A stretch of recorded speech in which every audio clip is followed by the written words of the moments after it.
What is up, you guys? It's the boys, it's the crew, it's the gang, it's Odds HQ and odds.com, baby. And we got the banger of the year thus far, UFC 259, 3 title fights, 4 champions. It's going down. But before we get to that, I got to throw it around. But before we get to that, I'm going to have to ask you to absolutely destroy the like button. We got to get this one out here. This is a big card. I'm going to ask you right now, and I'm going to ask you to do it again later. Let's throw it to my guy, Guru. Guru, what is going on, man? Yeah, man, definitely excited. This is probably, one of the best cards, if not, the best card that we get all year. So definitely, a long card too, a lot of betting spots, a lot of interesting fights, that we've been looking forward to for a long time. So definitely excited. And, I bet everyone in the chat's excited too for tomorrow. I cannot wait. Lock of the night. What's up, dude? Nothing much, man. I'm glad that we got 15 fights, not to mention 3 title fights to talk about as well, too. Stacked card. I was telling Cody last night, I think this is the most excited I've been for a card since UFC 251, which had a triple header as well, too. Not to mention Petr Yan capturing the Bantamweight strap that night as well. So hoping that we get a good night. The card delivers in terms of name value, and I'm really looking forward to it. Really looking forward to breaking it down with you guys as well, too. So let's get to it. Absolutely. Cody Saftic, how are you on a Friday night? Yeah, I feel the same as these guys. Not every pay-per-view is created equal. They've given you the Davidson Figueiredo ones. They gave you Kamaru Usman against Gilbert Burns with just absolutely nothing else on the card. And then all of a sudden, they give you this. 3 title fights. Alexander Rakic versus Thiago Santos could headline its own fight night. Dominick Cruz versus Kenney could headline its own fight night. We've got a card. You got Joseph Benavidez. That could headline its own fight night. Absolutely stacked top to bottom. 15 fights. And dare I say, the UFC's tried to do this a few times. 15 fights, it ends up with 12. 15 fights, it ends up with 11. Dare I say, boys, weigh-ins has happened. We're currently sitting at 15 fights. Some corner man better not test positive tomorrow because I'm feeling good. So let's jump into things. Well, I got to tell you, man, I think our odds of losing 1 or 2 probably pretty good tomorrow, all things considered. We seem to lose fights on fight day lately. I don't know what that's all about. Who knows? But let's hope we got the 15. Folks, strap in. It's 15 fights, and some of these are very close. We're going to be here a minute. Let's get it going, though. Tonight, I want to kick it off with my man, Lock of the Night. First fight of the night, Trevin Jones versus Mario Bautista at Bantamweight. Lock, what do you think? Yeah, I'm a big Mario Bautista fan, right? The guy's looked amazing in his last 2 fights. Had a very tough stretch and, well, at least tough debut coming in on short notice against Corey Sandhagen and then, giving him all he's got and then getting out of there pretty early. But his next 2 fights collects bonuses in them as well, right? The Jinsu Sun fight, that guy just doesn't go away. Just ask Petr Yan, he was throwing everything at him on the kitchen sink, and Sun was just like, nah, we good. We're going 15 minutes. Same thing happened with Bautista, but still brought together a great game plan, kept the pressure on him, and still took home a fight of the night bonus as well as picking up his win bonus that night. And then the next one, amazing flying knee knockout over Miles Johns, collects a performance of the night that way too. So we're talking about in 3 UFC fights, this guy's already collected $100,000 in bonus money. You bet he's hungry to get in there and continue living that lavish lifestyle to hopefully go out there and put on another performance of the night bonus here against Trevin Jones, who, I'm trying to think of a way that this guy goes out there and wins this fight. And now he has a full training camp. So let's give him at least that benefit of the doubt compared to his UFC debut against Timur Valiev. I believe he only came in like a couple of days' notice, max a week's notice. But in terms of what Mario Bautista has here, I think he's going to have too much gunpowder to go out there and overwhelm Trevin Jones here. So I think that he has him covered in the striking, has him covered in the pace and the volume. I think he has a slick submission game as well too. I think if he brings all of that to the table here, he should be able to probably finish Trevin Jones. I'm not sure if I'm not giving enough respect to Trevin here, but I think he is very live for a possible club and sub situation, or even just taking this fight to the ground and pulling off a submission of his own. The last thing I'll touch on this is this guy's peaking at the same time as 2 other guys on this card who are coming in for high-level fights. These guys coming out of the MMA lab. You got Kenney going up for the toughest fight of his life against Dominick Cruz, and then also you got his other teammate escaping my mind. Exactly. These guys are just peaking at the right moment. And Mario Bautista, he's loving that bonus money too. So I think he's truly going to come out and try to perform to the best of his abilities. And I don't mind him at that minus 230, minus 240 range. I think he's a parlayable piece there, as I truly don't see where Trevin Jones wins this fight outside of maybe a Hail Mary KO or something like that. But I don't expect him to empty his gas tank like Timur Valiev did in that first round, trying to put him away. I think we see a more methodical approach, but then the finish will eventually come. So I like Bautista here, and I don't mind the chalk on him either. Right on. Cody Saftic, who you got in this one? Yeah, I agree with pretty much all of his points. I like Mario Bautista as well. It's not often that a guy comes to the UFC, gets dropped in the first round, then proceeds to get armbarred, all in the span of the first round, and yet his stock goes up. Like, even from that one performance against Corey Sandhagen, it's like, hey, we've got something here. He was overmatched, but Mario Bautista is someone that's going to progress and get better. And you see that in his last two performances, the Juice Sun fight. His output's great. This is a guy that can kind of do everything. He's got great kicks. He's got good, movement, good striking, good wrestling. But he's young, he's wily, and at the MMA lab, I mean, they've got a plethora of good bantamweights on their roster for him to work with. We talked about Kyler Phillips and Casey Kenney that are on this card, but you've got Sean O'Malley, Henry Cejudo spent time there, Alexander Pantoja spent time there. And one thing that's like a staple of the game, whether it's Drakkar Klose or Benson Henderson, all these guys that have spent time, Miles Jury, they love that low calf kick. And so we see that as a repetitive theme here, that the low calf kick just, neutralizes the opponent. And with Mario Bautista, that's great for him because he can neutralize Trevin Jones standing. He can outwork Trevin Jones standing with his output. And he's also just mixing those takedowns. Trevin Jones' takedown defense, not all that good.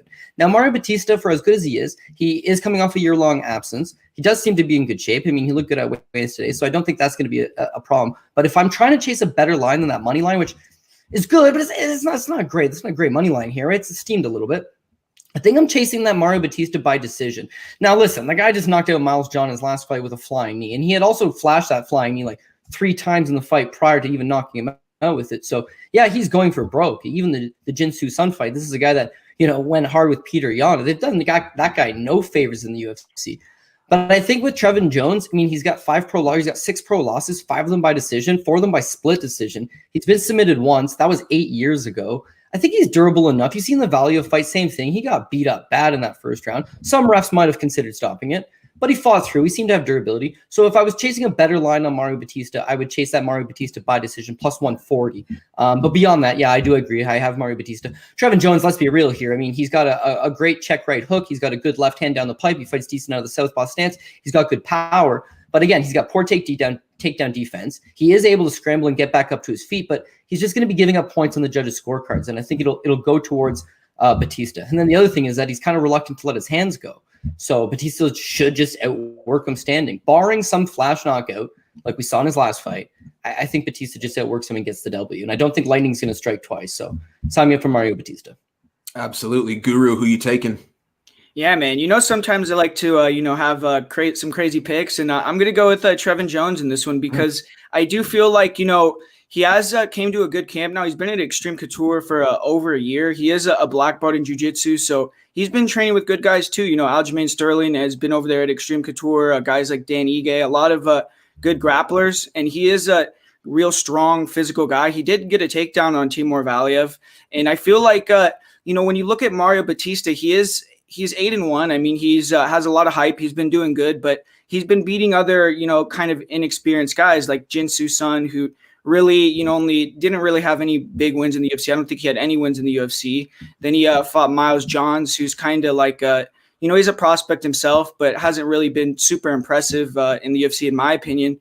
And I feel like Trevin Jones has, good counter punching, and he showed that he could, really attack and, be good under pressure in his fight with Valiev, where, he was able to roll with a lot of shots, even when he was hurt really badly. And then in the second round, he was able to capitalize with that short right hook and really hurt him bad. And I saw, Mario Bautista in certain fights, he really likes to brawl, get in the pocket. He throws a lot of elbows and, he throws a lot of volume. But I do think that Trevin Jones, has the more firepower, and he's going to give opportunities for Trevin Jones to counter. And I also think Trevin Jones, is the better grappler in this matchup. I mean, he is a black belt. We've seen Mario Bautista, get submitted before. He did get hurt before that, but I do feel like Trevin Jones is the bigger guy, and he's going to be a little bit more physical. He is, I feel like have the better jiu-jitsu. So I just think it's a decent matchup, and the line is good for a guy in Trevin Jones who has a lot of experience. He has more than double the fights that Mario has, And his last 3 losses are by split decision. So it's not like he's going out there and just getting blown out of the water. He's in, real close fights. I do think that if it goes to decision, Bautista, is going to probably have the more volume, and, Trevin Jones is going to need to have some big moments to win a decision. But I think he could even, potentially get a finish again with, his counter-punching ability. So I'm going to go with Trevin Jones. Right on. I'm going to end up going Bautista in this one. The thing that stands out to me, and don't get me wrong, I think we're going to see a better version of Trevin. He did come in on short notice, fought a very high-level prospect, and did win the fight. But, in that first round of that fight, he literally, the output was, he got, tenfold. It was something like Valiev had 40-some significant strikes to 4. This guy, I just feel like, is very hesitant, doesn't necessarily pull the trigger. In a matchup with a guy like Bautista, I just feel like, he's just going to get outpointed. I think Bautista is going to be the far busier man. Don't get me wrong. Trevin Jones, this is a guy that showed us he probably only needs one shot. I almost feel like he ended up lulling Timur Valiev into, kind of thinking this guy's just never going to throw. When he did throw, he connected, ended up landing some really good shots. It's going to be Bautista for me. And I think he's a pretty good piece. Wish we could get him at a better price, but it is what it is. Guru, one thing you talked about, man, the split decisions. Man, look into this guy's record. It is just unreal. Trevin Jones, win or lose, this guy's been in so many split decisions. What that tells me is this guy consistently fights very close fights. I can see this one going to the scorecards. I just think Bautista is going to have too much output. He's the guy for me. What do you got, Cody? Can I just say this guy's cursed, right? So, he's lost like 4 split decisions, which is like, how unlucky is that? Like that many, he's won some split decisions, but that many split decisions. And then the biggest win of his career comes out here, short notice, knocks out a scary Russian, huge underdog, and he gets a no contest out of it because he was, I don't know, smoked some weed a week or I don't know, who knows when, but still ridiculous. My God, poor Trevin Jones.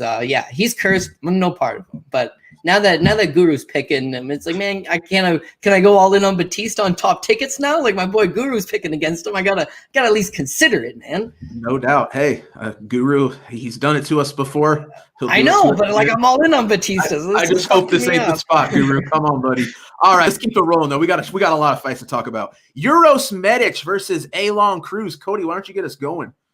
Yeah, okay, so this is a really good fight. I don't know that this is a great fight that you want to bet on, though. So you've got 15 fights on this card. This figures to be one of those spots that you would have loved to get on Uros Medic at his opener, plus 105. He's underdog, even though he's coming out of Alaska FC and lacks a lot of experience and high-level competition and pretty much a lot of good footage that you can base anything off of. Yeah, he looks the part, plus 105. But now that he's at minus 165, what you are getting is an inexperienced Alaskan FC prospect. Keep in mind, this guy started his career at 185 pounds, moved down to 170. We've seen him on the Contender Series at 155. He's 6'1". He's big. He's strong. He looked good at 55.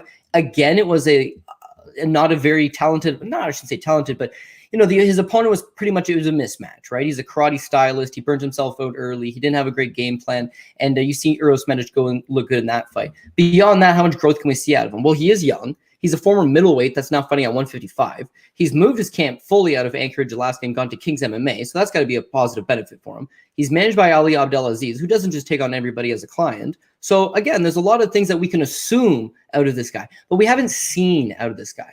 Whereas Alon Cruz, for as good and bad as he may or may not be, him coming up to 155 is interesting, right? So the narrative would be you've got a guy that's fought almost his entire career exclusively at 45, coming up against a guy that debuted at 85, like huge. But again, Alon Cruz is huge, man. Like he was one of the bigger featherweights that I've ever seen. He's 6 feet tall. He's got a 78-inch reach, like a massive reach on the guy.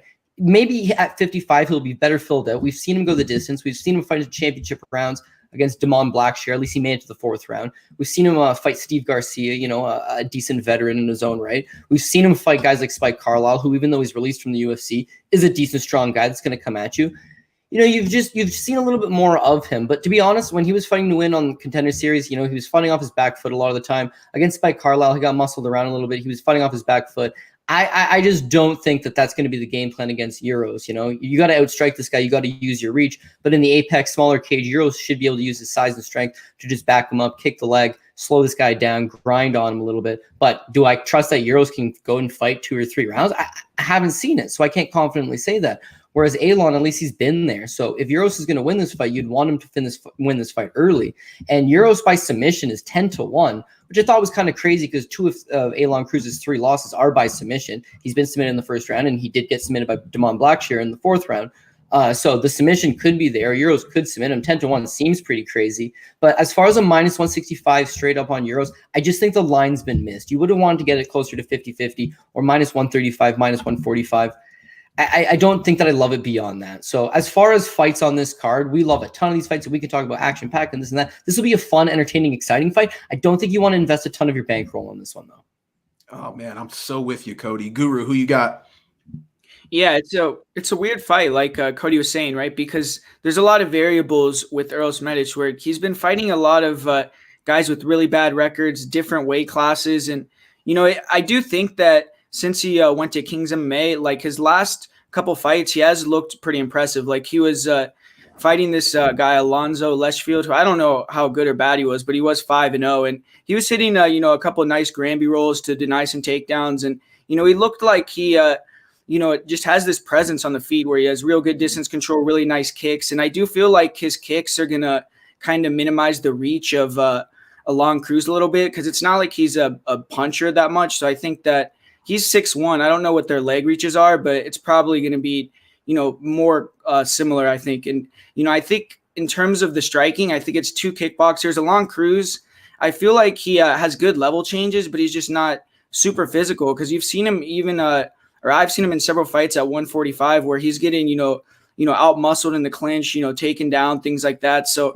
I feel like Medic is going to be, the bigger, stronger, more physical guy and kind of be able to deny that grappling. And I just think he's the better striker on the feet. So I'm going to go with Medic. But yeah, I mean, we've never seen him in the, past the first minute of the second round. And I don't think he really looks like he's going to have a lot of cardio issues. I don't feel like Alon Cruz is going to be able to threaten him enough on the feet, like to really push a super high pace. But I'm not extremely confident in Medic, but I do think he's going to probably get the finish. Sounds about right to me, Guru. Locke, what do you think? Yeah, I feel like we're putting a lot of hypotheticals out there for this matchup, and that's all we can really do, right? There's not enough meat on the bone for Uros Medic, who looks good, right? But when you're going in there against guys that just don't know how to take a punch or don't even seem like they want to be in there, you can look like an absolute beast. Like, look at our guy, Victor Rodriguez from a couple events ago, right? But Uros, I will give him this. He looks the most promising out of all the Alaska FC products that we've been getting in the UFC thus far. And obviously making a really good move going down to King's MMA and getting better looks down there with the guys that he's training with there. I don't mind what I see from Alon Cruz, though, right? Like you mix in the experience that he's already accrued, the fact that he's going up in weight too. Not to mention, if you guys go in and look at the weigh-in this morning, how the hell did that guy ever make 145? Like, he looks even more drained out at 155. How the hell was this guy stepping on the scale 10 pounds lighter than that? Absolutely insane. So you can only think that's going to help him to not have to cut an extra 10 pounds. Maybe he's supposed to be at 170 or who knows. But at 155, let's see how it goes for this guy. And obviously going and training at Extreme Couture now as well too, that should help him out. But I like it. I don't mind his distance management. Even though he was on the back foot with Stephen Ewan for the majority of that fight, he was sticking out his jab. He was sticking out his 1-2. He was doing enough work and throwing it off a volume out there to kind of keep Stephen honest. And then we obviously know how that fight ends with that beautiful flying knee. I'm ever so slightly going to be siding with Alon Cruz here.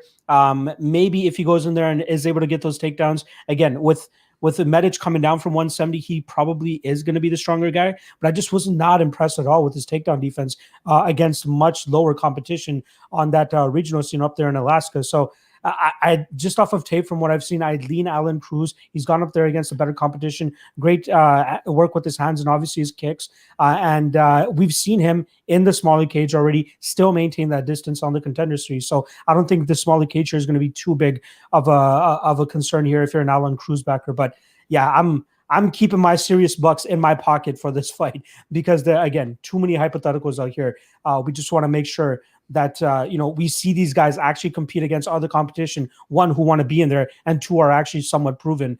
And I don't like the narrative that people are going out there and absolutely writing off Alon Cruz just off of that Spike Carlisle fight. Like, it happens. Knockouts happen, especially when you're talking about a guy who has that much power like Spike Carlisle. And even though Spike isn't in the UFC anymore, you can't neglect the fact that that guy had knockout power. So he was lucky enough to catch that shot on Alan Cruz and then follow up with some big strikes and put him out there. So let's not just knock on Cruz and saying, okay, this guy's chinny and he can't take a punch or anything like that. He's been there 11 times, right? I believe that was his only knockout. So let's cut the guy some slack, give them the benefit of the doubt. Let's see how he does against Medic this weekend. And we should get a better idea of what we're going to see moving forward from either guy at the new weight class and at the new training camp as well. So I'm looking forward to seeing how this one plays out, but I will lean ever so slightly on the Alan Cruz side. I'm going to go with Medic in this one. You know, he comes out, he's very aggressive. He's pretty much taken out everybody in the first round, right? As a matter of fact, earlier this week I said, we've never seen this guy outside the first round. Well, that apparently was untrue. He did go 45 seconds into the second round against a 1-4 opponent. So officially untrue, but pretty dang close. You know what I mean? But that's the problem for me with Euros. You know, what is this guy going to look like in a second round? What's he going to look like in a third round? I mean, this is his debut. We've seen him on Contender Series. On the other side, we got Alan Cruz, who's had one fight in the UFC. It did not go well. I am a little bit worried about his durability, you know, but other than that, man, this is just a kind of a sketchy fight to me. I feel like I don't really have a solid read on either guy. I'm going to take Medic, but as far as this, from a gambling standpoint, it's just going to have to be a pass. You know, we have so many good bettable fights on this card. I'll pick Medic, but this is just a no bet for me. I'm gonna use this fight to test the waters on both guys, see what we have, try to make some money on either one of them in the future. All right, third fight of the night. We got Livia Souza going up against Amanda Lemos, and I believe it's Guru getting us going here. Yeah, this is an interesting fight in terms of the betting line, too, because it totally flipped. I think when the line opened, Livia Souza was minus 215 opener, and now Amanda Lemos is minus 215. So that's like a crazy line movement. And, you know, I would never touch Lemos at that number currently, but I do kind of agree with you know, maybe people thinking she's going to win just because with Livia Souza, I was, you know, really excited when she came to the UFC. I felt like she was going to, you know, be able to do pretty well, but I feel like she's been a little bit underwhelming with a lot of her performances. She's a good grappler. Her striking is not really very good. I mean, Lemos is really going to beat up Livia from range. I mean, Livia is aggressive and she has that nice liver kick. She's finished a couple people with that before, but other than that, I do feel like, you know, she's going to be at a big disadvantage at range. And I don't know if she's going to be able to hit takedowns, but we did see Mizuki Inoue, you know, control Amanda Lemos against the cage for like a large portion of that fight, even though she wasn't really doing much with it. And maybe, you know, Livia will be able to pull guard, do something off bottom. But we've seen Amanda Lemos, you know, do well in some grappling exchanges with girls like Miranda Granger and stuff like that, even though, you know, I don't think she's even close to the level of Livia on the ground. So I think this fight is closer than the line. But, you know, with Livia being, you know, one of the smaller, you know, strawweights on the roster and Amanda Lemos coming down from 135, her just being the better athlete, I feel, and just the better striker, I think she'll probably be able to get the win. But, you know, I do think this is kind of a sketchy spot here because we did see, you know, Lemos get controlled in the clinch for you know, quite a while in her last fight. And I do think Livia is a little bit of a step up from girls like Inoue and Miranda Granger. For sure. Locke, who you taking in this one? Yeah, I like Lemos here too in terms of it's crazy that when she steps on the scale, she looks so drawn out. Like you see her cheekbones going inside and all that type of stuff. But then she like that's how she looks in her last two fights too. And she comes out and has solid performances all around. Obviously, the Mizuki Inoue fight, she was having trouble getting off the cage, but she did a really good job of stuffing all the takedowns that Inoue was trying to throw her way. And then whenever we got it at distance, we saw some great striking from Lemos. So I was kind of impressed from what we saw there. My qualm with Souza is like she was this killer in Invicta, obviously dropping a fight to Angela Hill there, but like she was being built up as this like absolute monster, comes to the UFC as a minus 1,500 favorite against Alex Chambers and puts her out pretty much immediately, going out there and does what a minus 1,500 does. And then since then, it's just I haven't been the most impressed with her. The Sarah Froda fight goes to a split decision, but like even in that third round, her gas tank starts lacking. Like you don't want to see a fighter in a close fight pulling guard within the first minute of that third round because they're just exhausted. And I just did not like that look from what we saw from her. Even in the Ashley Yoder fight, getting outstruck by distance from Ashley Yoder is not a good look. Who's again, we know what Yoder's striking is like. So you can definitely tell that Souza starts to fade as the fight goes on.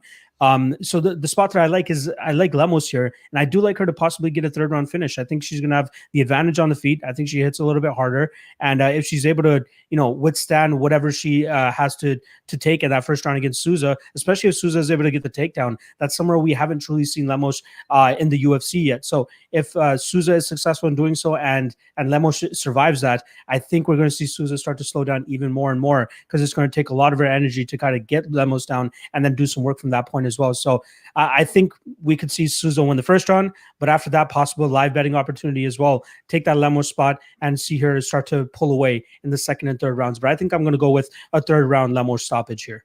I like that look, Lock. Cody, who you taking? Again, I'm going to hit a pass on this one just because, again, the line movement, right? So even though you might want to bet Amanda Lemos, at this price, you're not betting her, right? A flip side to that, Livia Souza, and the price that she opened at, you obviously won't want to bet that either. But now that it's flipped this much, when it opened, yeah, I'm on a shot on the underdog, Amanda Lemos. Now that it's flipped, there's no value on it. You start talking yourself into maybe Livia Souza could win this. So as much as we've all written her off and we've all talked about it all week, she's come to the UFC. She has not looked good. At least you can make a little bit of an excuse for her that she's fighting elite level competition in the sense Ashley Yoder, right? Lots of people were pitching Ashley Yoder last weekend over Angela Hill. Ashley Yoder is someone who's at least fought a high level, right? You look at her loss to Brianna Van Buren. Brianna Van Buren, not that bad of a talent, I mean, good boxer. Has kind of got exposed her last time out. I get that, but not a terrible fighter. Sarah Froda came in at 128 pounds, missed weight by 7 pounds in that spot.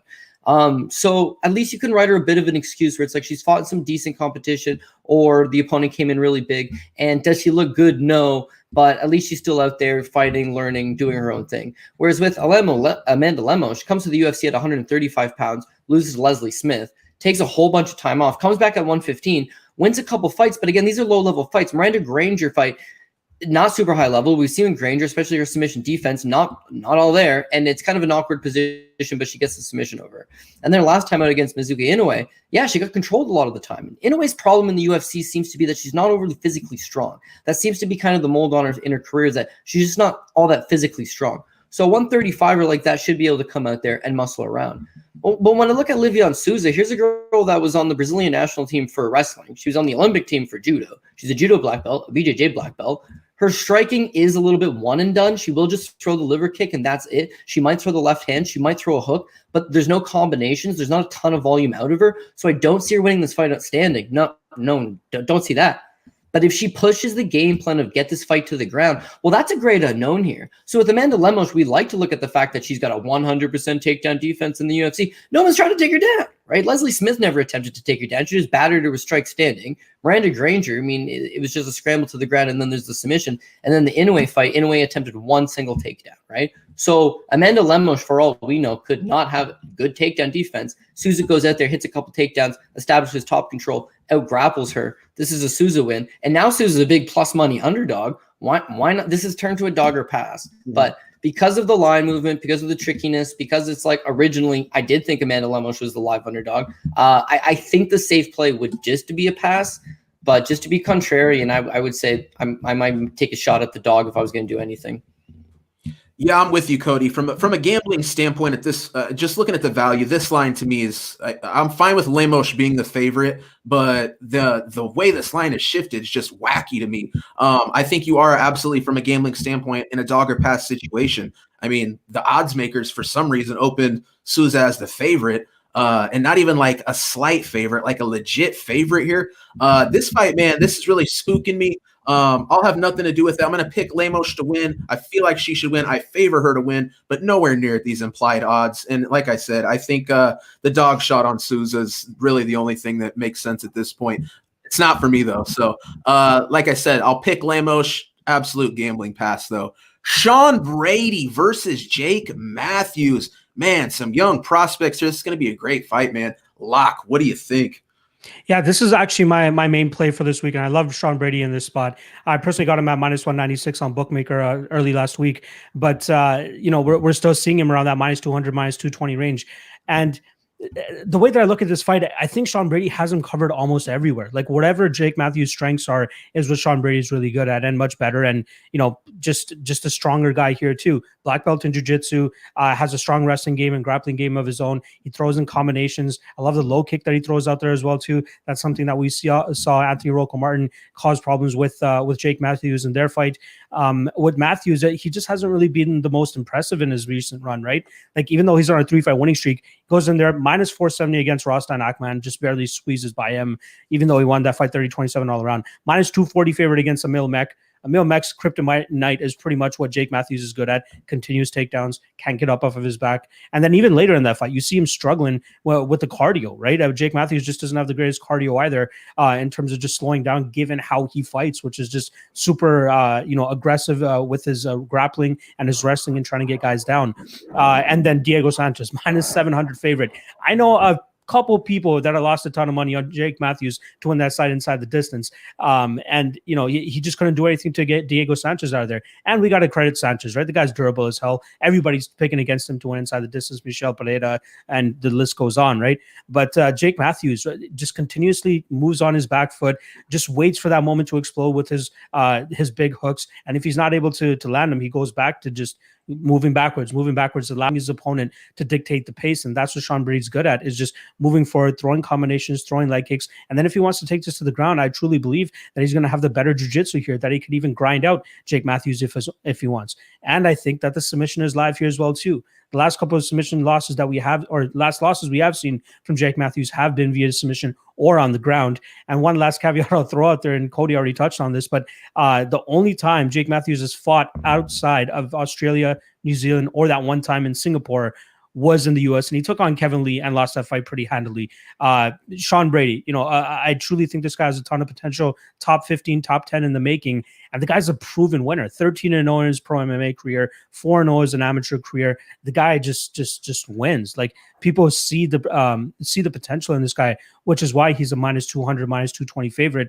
Kind of surprised that the line came down from like minus 265 to minus 220, but I think people are just looking into the possible value that you're getting on Matthews here. But the only thing that he has Brady beat on here is UFC experience. I think we've seen him kind of level out in terms of how good he's actually going to get. And even though he's a younger guy here, like, he's been in the UFC since 2014, how much better is this guy going to get? Not to mention the fact that he doesn't really change anything up. Like, the guy just continues to do the same thing and expects that's going to be enough for him to go out there and beat these guys, especially these young up-and-coming guys. Now, I think that Matthews isn't even the best guy he's fought to date. I think Ismail Nardiev is solid, even though he's not in the UFC anymore. Took that first round off of Brady. And what did we see from Brady? Resiliency and that durability to go through that first round and then win those next two rounds handedly to get his hand raised in that fight. The Christian Aguilera fight, I feel like that was more of a layup. At least we got to see his guillotine squeeze in that fight. Absolutely amazing. Paul Felder even alluded to it during that fight, probably the tightest squeezes he's ever felt from a guillotine. So Jake Matthews is definitely going to want to protect his neck here.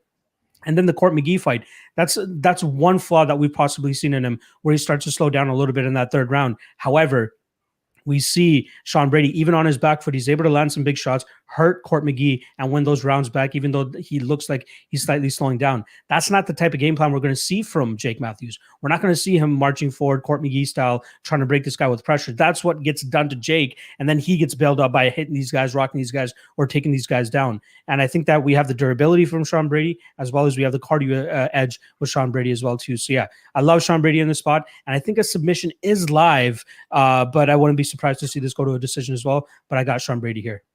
Sounds good to me, Locke. Cody, what do you think? Yeah, I think they gave Jake Matthews his chance. And again, he's only, 26 years old. He's still very young. There's no doubt that he will make improvements, but he seems to be one of these guys that just plateaued. You and I, everybody on this panel, we talk week in, week out about these young prospects. And, hey, he's at American Top Team now. Hey, he's at King's MMA now. Hey, this guy went to the MMA lab. Like, at some point, you got to pursue the best training available. And I'm not saying that you don't have good coaches. A lot of the time you'll see these guys take their coaches with them and go to Las Vegas. It's the bodies, it's the training partners. And with Jake Matthews, it just doesn't seem like he's ever really developed beyond that. When he was on The Ultimate Fighter, this is a true fact. Watch the season, it was Canada versus Australia, right? And Canada mopped them. Like, they got beat up bad. But him and Dan Kelly was shot to bits. I never thought he was all that good to begin with. He ended up doing okay in the UFC. But Jake Matthews was the only guy in that it was like, this guy's got some skill. This guy's got some talent. But the UFC's fed him all these hometown fights. He fights in New Zealand. He fights in Australia. He's always fighting close to home. He's always in these fights where he's a big favorite. And he never looks all that good. All 4 of his pro losses have come with him as the favorite, right? Even the Kevin Lee fight, he was a minus 150 favorite. But I mean, you've seen him lose to Andrew Holbrook as a 5-1 favorite. It's like, this is a guy that has routinely shit in tickets, not come through, not looked all that good. But then you wonder, geez, you know what? He's on a 3-fight winning streak. It's like none of those guys are UFC caliber at this current point, right? Rostam Akhman was released from the promotion. Emil Weber-Meek was released from the promotion with very little success in the UFC. And Diego Sanchez, dude, if it wasn't for the fact, Ultimate Fighter Season 1, he's Diego Sanchez. You never cut this man. If it wasn't for the reputation, Diego Sanchez doesn't have the skill set or like the ability in 2021 or 2020 to compete in any of the top 5 organizations of the world. But he just has the reputation, right? So Jake Matthews is going out there, losing around to Akhman, right? Losing that fight to Rocco Martin, who's no longer with the promotion as well. He could be very easily. He's a talented guy. I'm just saying Jake Matthews has benefited a lot from kind of these softer matchups. Now, I know you can make the same argument with Sean Brady. The difference is that Brady's just getting going. Brady's 3 fights into his UFC career. He debuted against Court McGee, won the Ultimate Fighter. Was a seasoned veteran who had fought some good guys. The Nordiev fight. Nordiev didn't have a ton of success, but that is one scary guy, man. And at least for the first couple rounds, he's a problem for anybody. But again, you see Brady make adjustments. His ring IQ is good. Brazilian Jiu-Jitsu black belt, good submissions. His striking's good. He seems to have a good chin. He's got good power. Cardio, you see it's improving. The Aguilera fight, well, again, it is a layup. And what does he do? He dunks it instead. So I like Sean Brady. Whereas with Matthews, he's had tons of fights in the UFC. He's had tons of experience, and he's just not showing you what you want to see. Brady's on a roll, man. He's 13-0 as a pro. He was undefeated as an amateur. He's currently on a 17-fight winning streak, and I think the guy's able to go out there and make adjustments. So how does he win this fight? Well, he keeps the fight standing. He's a better striker than Jake Matthews. He's got better output. If they go tit for tat, he's going to land the more meaningful shots. I think he busts them up. Even the light kick game, it's all there for Sean Brady, even though he primarily gets it done with his hands. It's the takedown defense. He's got to make sure that he's keeping Matthews off of him. I mean, Jake Matthews at some point is obviously going to want to drag this fight to the ground, and his wrestling's not great. But he's kind of one of these guys that at 170, he was bigger at 155, but even at 170, he's able to just peel you to the ground. He's able to get you up against the cage, try to peel you down, or try to take the back, try to create a scramble and try to do something. But again, Brady, BJJ black belt, is not going to be out of his element, should be able to stuff all that. Even if the fight does hit the ground, I see him scrambling and getting back up. And when he does get back up, work this guy over. I mean, again, Matthews has been a protected prospect his entire career. Lost 4 times as a favorite and has only fought once in Las Vegas. That's a crazy stat. If you're going to sell a guy at some point, he's fighting in Las Vegas. It's the fight capital of the world. But Jake Matthews just never quite really made it there. And even so, the loss to Kevin Lee is a first-round knockout. It's a really bad fight for him. It wasn't just like he lost. It was a really bad fight for him. Kevin Lee turned out to be legit, but I think Sean Brady's legit as well. The question, though, is Sean Brady going to go out there and finish him? And that I don't think so. So I like Sean Brady, but I think I'm going to chase the Sean Brady by decision plus 140. Again, the main play would be Brady money line, but I think if you're trying to chase the plus money side of things, Jake Matthews is durable enough, good chin, good athleticism. He's going to try to slow this fight down by clinching and getting him up against the cage and trying to grapple. If this becomes a grappling match, I don't think either guy is getting submitted. They're both black belts. So we have something that's going to be neutralized. Brady's the kind of guy that could hit you 120 times, but not quite knock you out. You see the McGee fight. He hurt McGee, but didn't put him down. Again, I see this fight going the distance. If you don't like Sean Brady, you think somehow this is going to be your apple pie shitter, maybe just look for a fight to go the distance. Because even if Matthews springs the upset, is he submitting Sean Brady? No. Is he knocking out Sean Brady? I don't think so. It would be another decision opportunity. So I got fight goes the distance, Sean Brady by decision, Sean Brady. Good stuff. Guru, what do you think? Yeah, I'm going to go with Brady as well. And I mean, I do feel like these guys are kind of similar in a way as in terms of their grappling based, but I feel like Brady just has the advantage on the feet. Jake Matthews, I do think has the power advantage. I think he hits harder and he does go for it. I mean, you do see him he likes to move, but when people get in range, I mean, he wings those huge uppercuts, big hooks, so I mean, he's going to be dangerous, especially in the early parts of the fight. And Sean Brady has to kind of, I feel like inch his way in and wear on Jake Matthews. And I mean, we've seen Jake Matthews in the past, I mean, I know I was on the Leech when he was supposed to fight Jake Matthews back in the day, and Jake Matthews went in there and just destroyed the Leech, which really surprised me. So he's had certain fights where, he's done well. But I feel like Sean Brady just I feel like he has a good enough grappling base to deny most of the takedowns or get back up to his feet if he does get taken down. And I think that he's just the tougher guy. I think he's going to be able to kind of use his forward pressure and just more volume and kind of dog Jake Matthews out a little bit, maybe use those low kicks, slow him down. And I think that he's just going to just do a little bit more than Matthews and get the win. But I do think it's, early on, I think Matthews against anyone, you kind of have to respect his power, and he does have a, decent grappling game. But I think Sean Brady will be able to do enough to get the win. Yep, and I'm on Sean Brady as well. For me, summarizing this fight, I just have a hard time figuring out where Matthews is better than Brady. Guru, you said you think that there is a similar amount of overlap in their skill set as far as like the grappling, wrestling. I would agree. I tend to lean Sean Brady being, the stronger guy. I think he's the guy that's going to win some of these grappling exchanges. We saw at weigh-ins, Matthews is kind of the taller guy, but I do feel like Brady's going to be the stronger, thicker, more muscled guy in here. Not only that, Brady, Cody, you talked about the Nuardiev fight where, he did drop the first round. And, Brady really made some good adjustments there. I think this kid's very coachable. I like the in-between round adjustments, and I feel like he gets a very good read on his opponent and then exploits it as the fight progresses. I'm very high on this kid, Brady. I think he wins this one. I got Brady for sure. Okay, Carlos Ulberg versus Kennedy Nzechukwu. Give me some props here. I'm working on it. I think we are up to my man. Who is it? Who's up on this one? Is it Cody? There you go. Yeah. Cody. Yeah, okay, so this is another situation of like could, but we don't know if he is going to, right? And Carlos Ulberg seems like he's got the skills to go out there and win. The UFC wants to market this guy, right? One, he's a very good-looking guy. 205 pounds isn't exactly the most stacked division. He's a striker. He's got a very fan-friendly style. He's someone that they could promote. He's 205-pound division. He's a direct training partner of Israel Adesanya, who obviously they're looking to promote as well. They want to fast track this guy. He's already 30 years old, but he's got an extensive kickboxing background. You can watch a lot of his fights over in Australia and New Zealand. And he seems like he's a pretty adequate striker. He was supposed to be on like the Australian version or the New Zealand version of like The Bachelor. Right. Over there, he seems to be a bit of a star. And I think Dana knows what he's doing. So they bring him on Contender Series. He comes out there. He's a favorite, but he looks good. And in fact, he has very little MMA experience. I think he was 2-0 prior to the Contender Series fight. You see him go out there and get the win. But if you're just going to strike with this guy, okay, then all it is a kickboxing match with small gloves on. He'll be fine. He should be fine. He'll be okay. If you match him up with these guys that are going to be able to go out there and, grind him up against the cage and take him down and test his cardio, then we don't know. As far as cardio go, by the way, in a striking match, he's not going to tire himself out. It's the wrestling and the grappling that tires these guys out. He's been kickboxing his entire life. And a lot of his finishes are second, third round finishes in kickboxing. He's not going out there and just taking you out in the first. He picks you apart. Good leg kick game, good strikes, good rangy guy.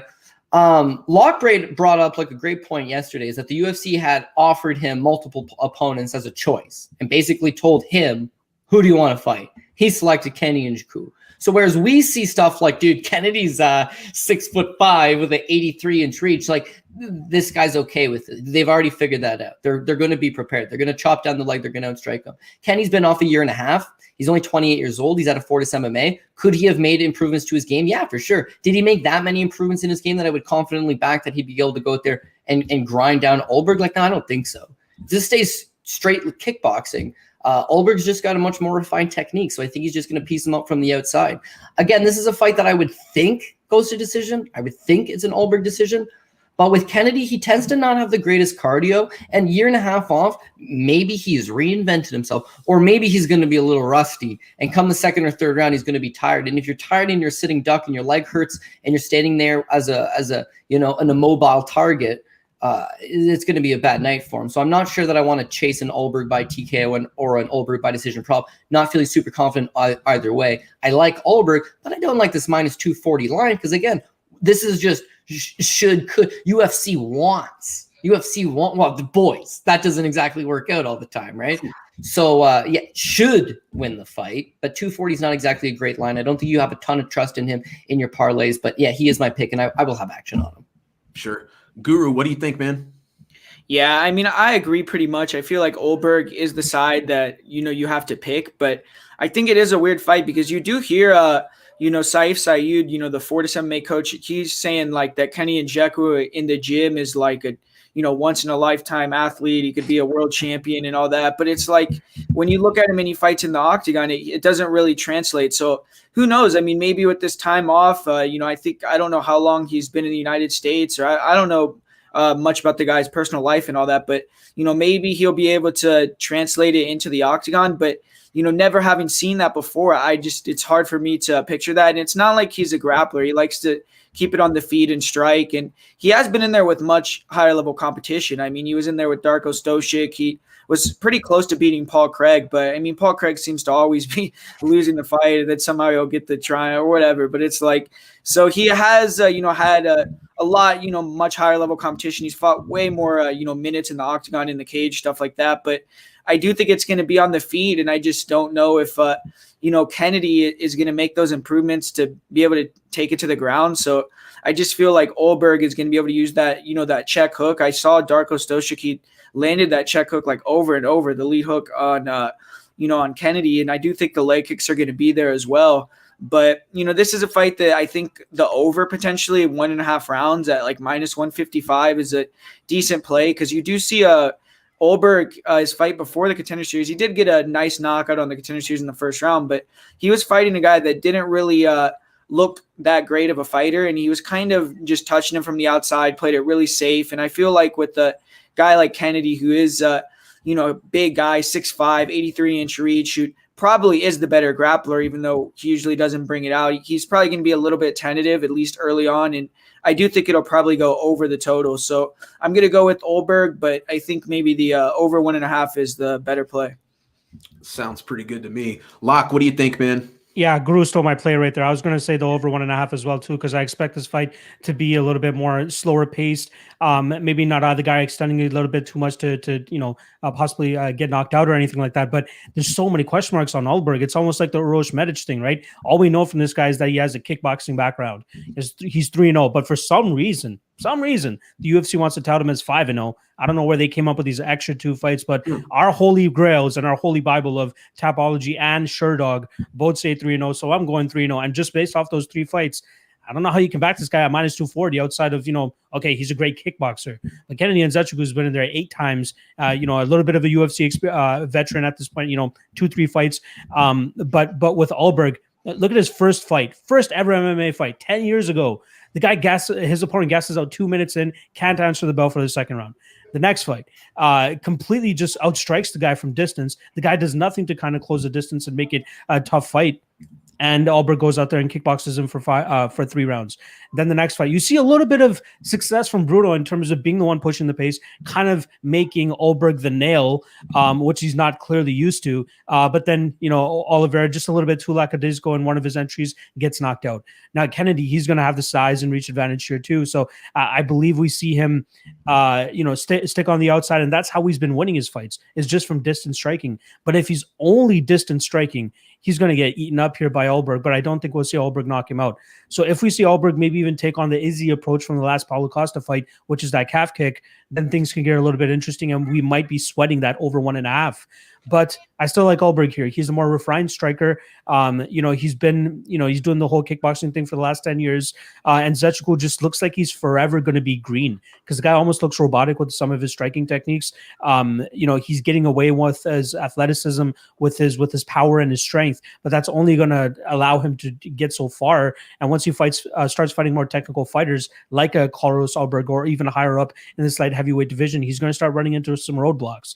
So it's hard to back Kennedy as the dog here, but it's even harder to back a -250 guy with only 3-0 kickboxing or 3-0 pro MMA record, and his other biggest achievement is being the main training partner of Israel Adesanya. But that doesn't always mean that it's going to translate to the cage. So I like Ulberg here, but the thing that I like the most is the over 1.5. I think we see these guys kind of just take a slower pace, don't overextend, try not to get knocked out, and possibly go to a decision. So I'd even look at that Ulberg via decision line, if anything. But staying away from laying the juice at -250 here.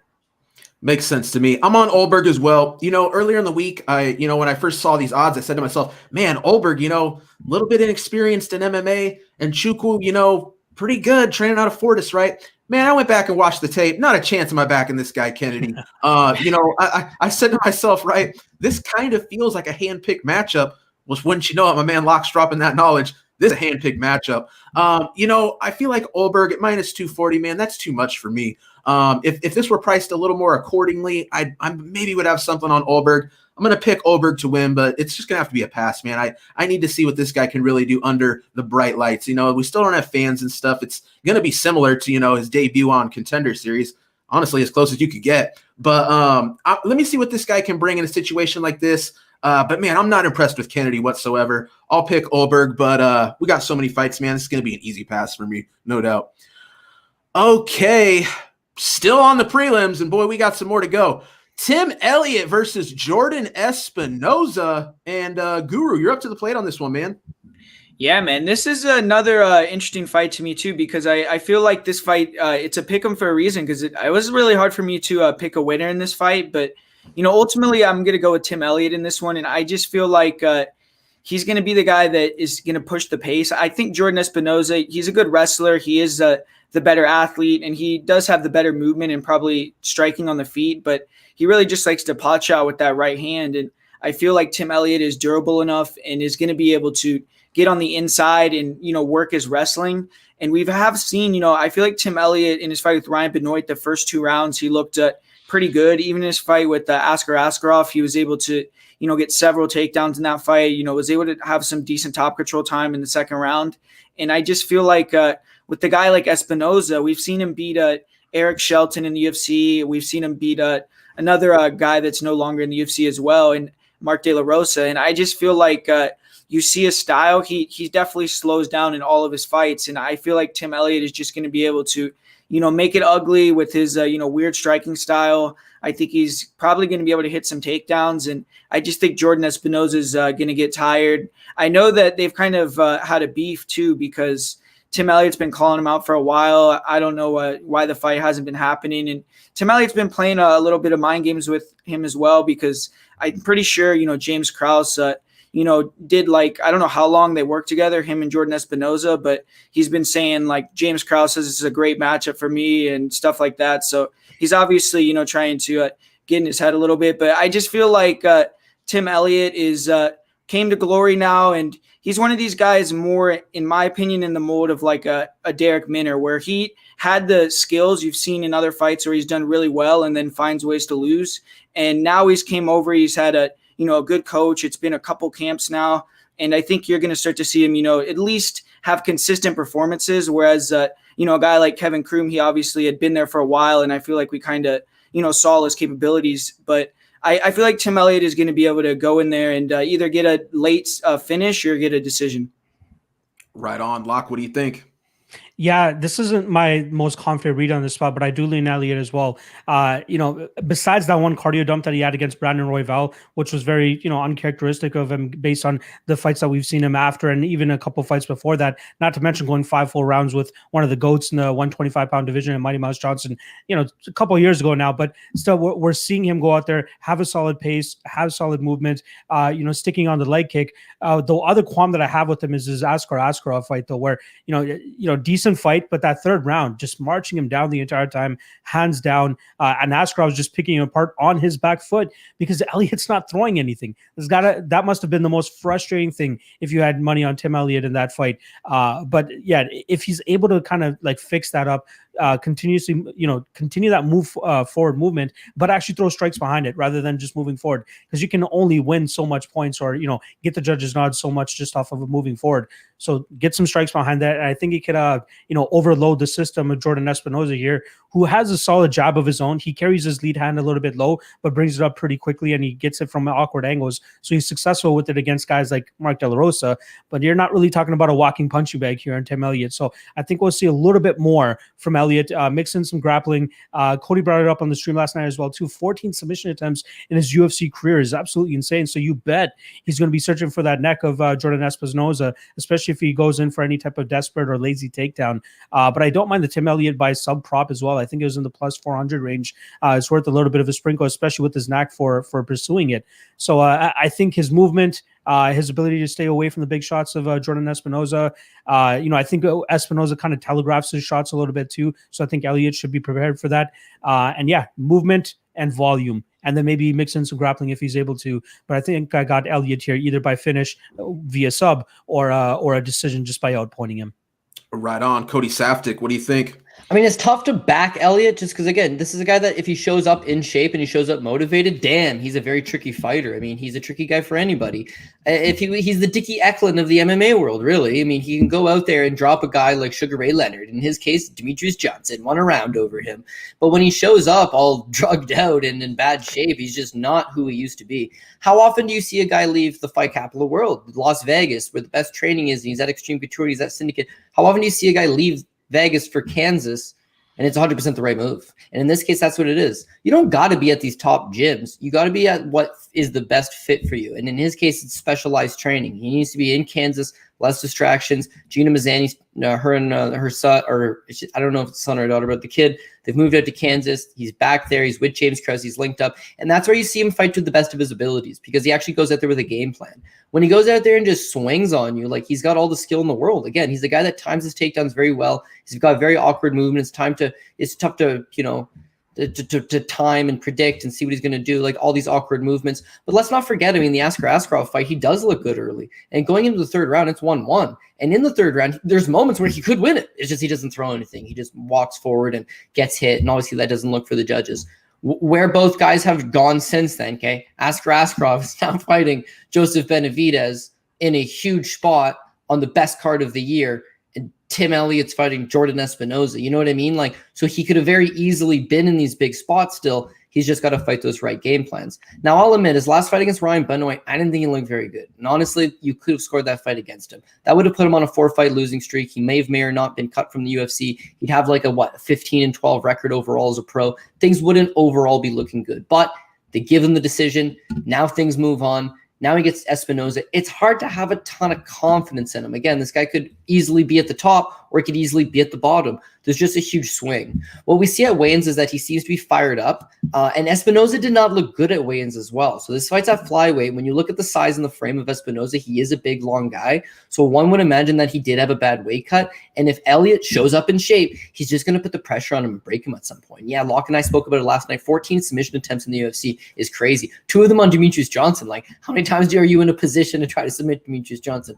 But this guy can do it all. He can mix it up. He can go for it. The submission prop 4-1 with Elliott by submission. If you were going to take a shot on this fight, I think that's the way you would go for. As far as the money line, the problem that I'm having with having a ton of confidence in Tim Elliott is that Jordan Espinoza is way faster. He's way more athletic. And again, like the boys have already talked about, he just likes to pot shot and move. And that would be a viable game plan here. Even though they're in the apex, it's a small octagon, they're flyweights, right? There's still going to be a lot of room to move with.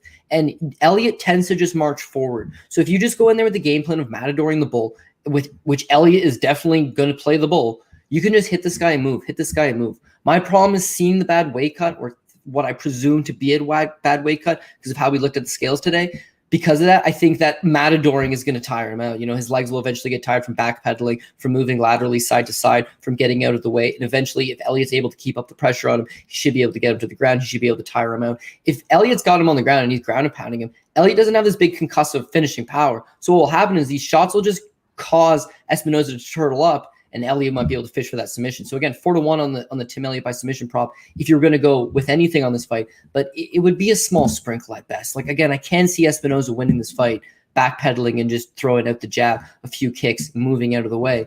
But if Elliott shows up in shape, the guy is the better fighter. So if you can get plus money on this, certainly that plus money Tim Elliott by submission play, that would be the route if I'm going down anyone, that would be the one I'd have a shot at. We'll make it a clean sweep because I'm on Tim Elliott as well. You know, the thing that gets me, man, is Tim Elliott. You guys covered it all, right? The dude's just inconsistent, but, man, he's just so unorthodox. He's so strange. He's one of these guys that you can't really train for unless you've trained with Tim Elliott like Espinoza has. But one last thing I want to talk about before we move on to this fight. Tim Elliott is a guy that when you watch weigh-ins over and over again, this guy does not make eye contact. This is the guy who usually has the John Jones situation where, you know, he likes to stare down, doesn't really want to peer into the soul of his opponent. Let me tell you something. Today at weigh-ins, he gazed deep into the eyes of Jordan Espinoza, and I got the feeling Tim Elliott seems to know something we don't. That's a different look from Tim Elliott. And I got to say, I think I like it. I got Tim Elliott in this one, as inconsistent as he is. Okay, so, boy, this is a banger right here. I'm very excited to hear what you guys think of this one. Kai Kara France versus Rogerio Bontorin. But before we get it going, guys, I need you to cup shot the like button. We got to get this going. Hit us up. Do it. Do a solid for your boys. Let's go. And with that said, I believe it is a lot getting us going here on this one. Yeah, this is right after the Elliott fight. This is my second least confident pick on the card in Kai Kara France. So I like Kara France in terms of his striking, what he brings to the table. Very fast, explosive, but he really does just kind of lean on his power shots. He does have some decent combinations that we saw him go out there and outpoint Tyson Nam. But Tyson Nam, we know what his game is all about. He's the one waiting for that one-shot kill. And then unfortunately for him, he just is not able to win rounds. So you get Kai Kara France just edging him and the productivity and the output and the volume in that fight. The Holly and Paiva fight, robbery of all robberies. If we want to talk about robbery, I know that's going to come up a couple times throughout this podcast, but that was one definitely hometown cooking. My guy Holly and Paiva definitely deserved the victory in that fight. But Kai Kara France, when he deals with guys that are way more chaotic, it gives him issues. The Brandon Royvals and the Brandon Royvals and Brandon Moreno's, I should say, sorry. Those types of fighters are the ones that are going to cause stress and grief and difficulties for a guy like Kai Kara France. Kai likes a cleaner fight. He likes to stay on the outside and kind of explode forward with his big shots, whereas Royval and Moreno just stayed in his face the entire time, created these crazy chaotic situations, the spinning back elbow from Brandon Royval to create that insane scenario at UFC 253. I believe they notched fight of the night that night as well too. Crazy fight.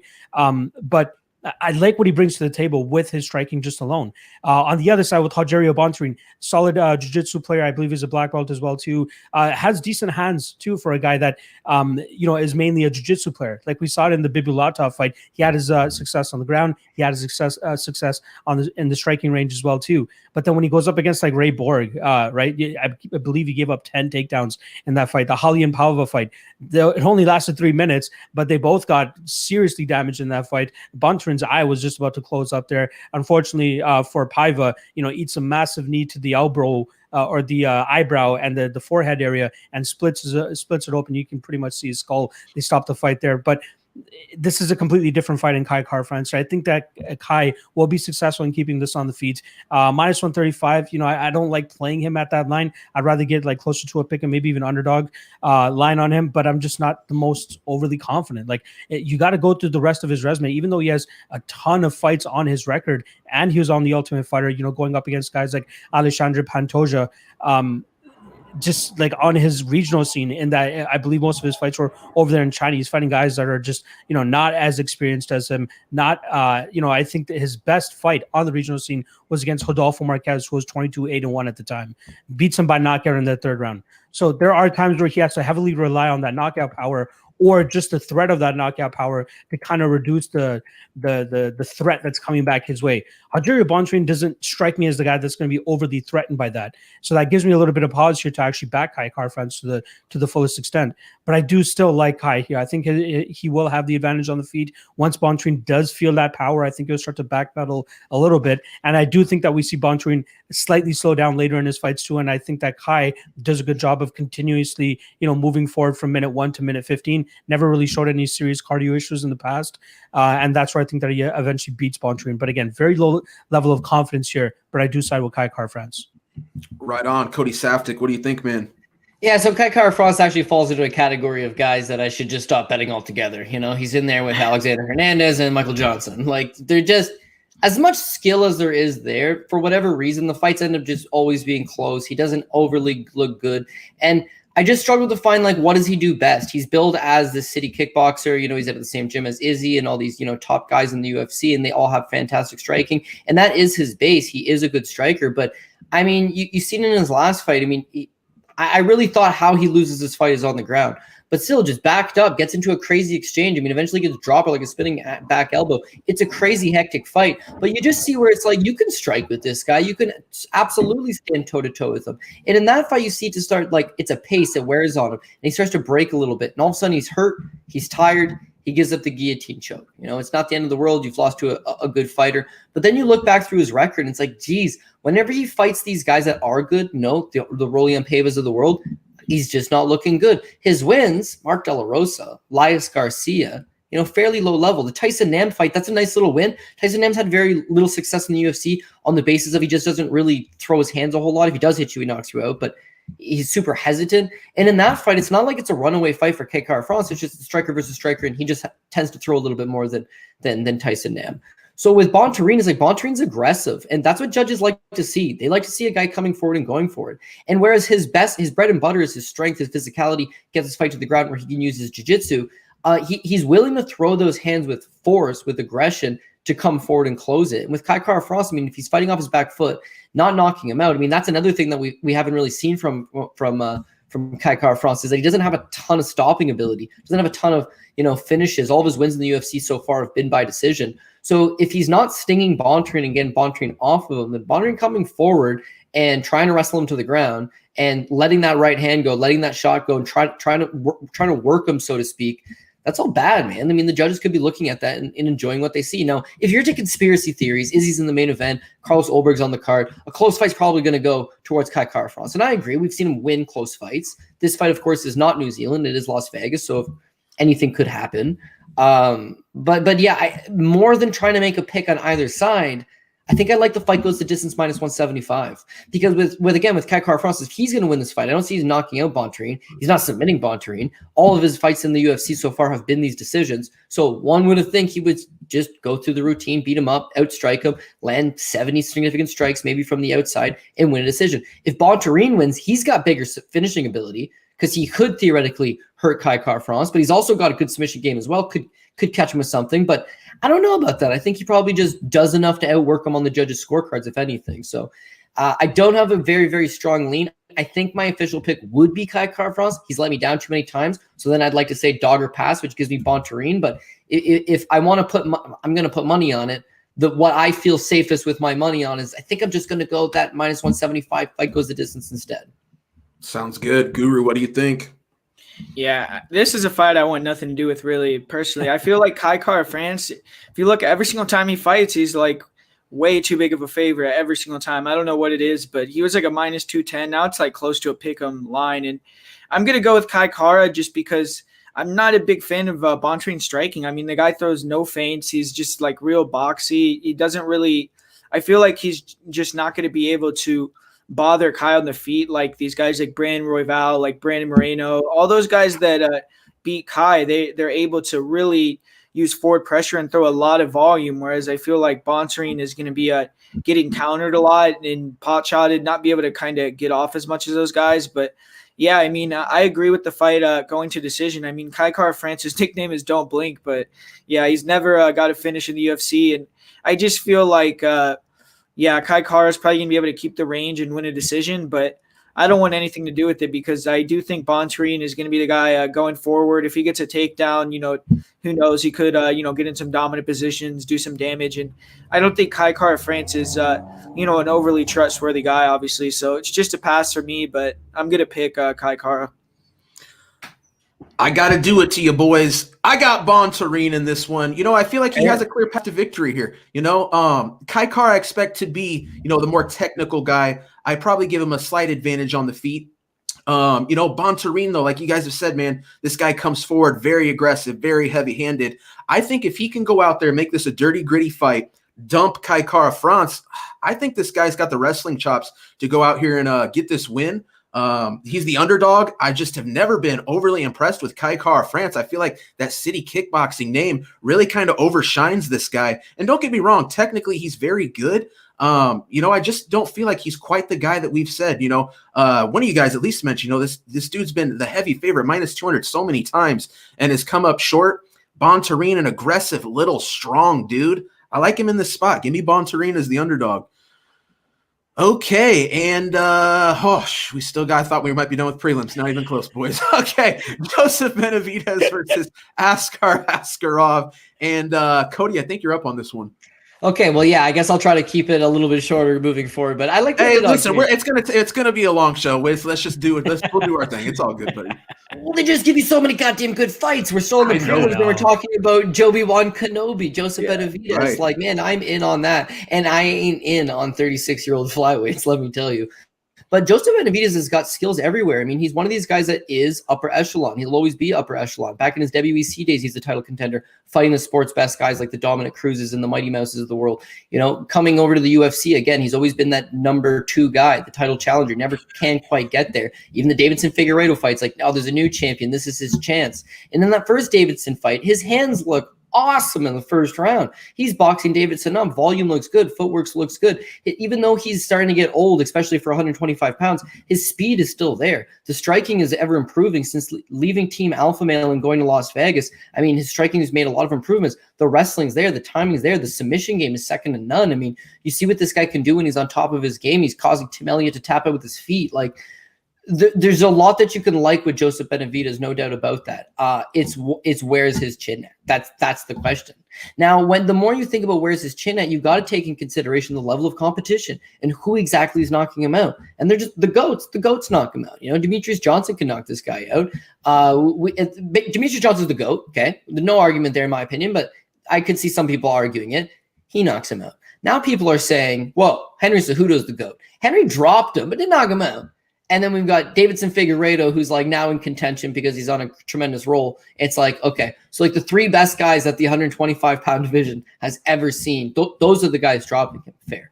Askarov's got 3 career knockouts. He's not exactly known for his punching power. He's not exactly known for, his advanced striking.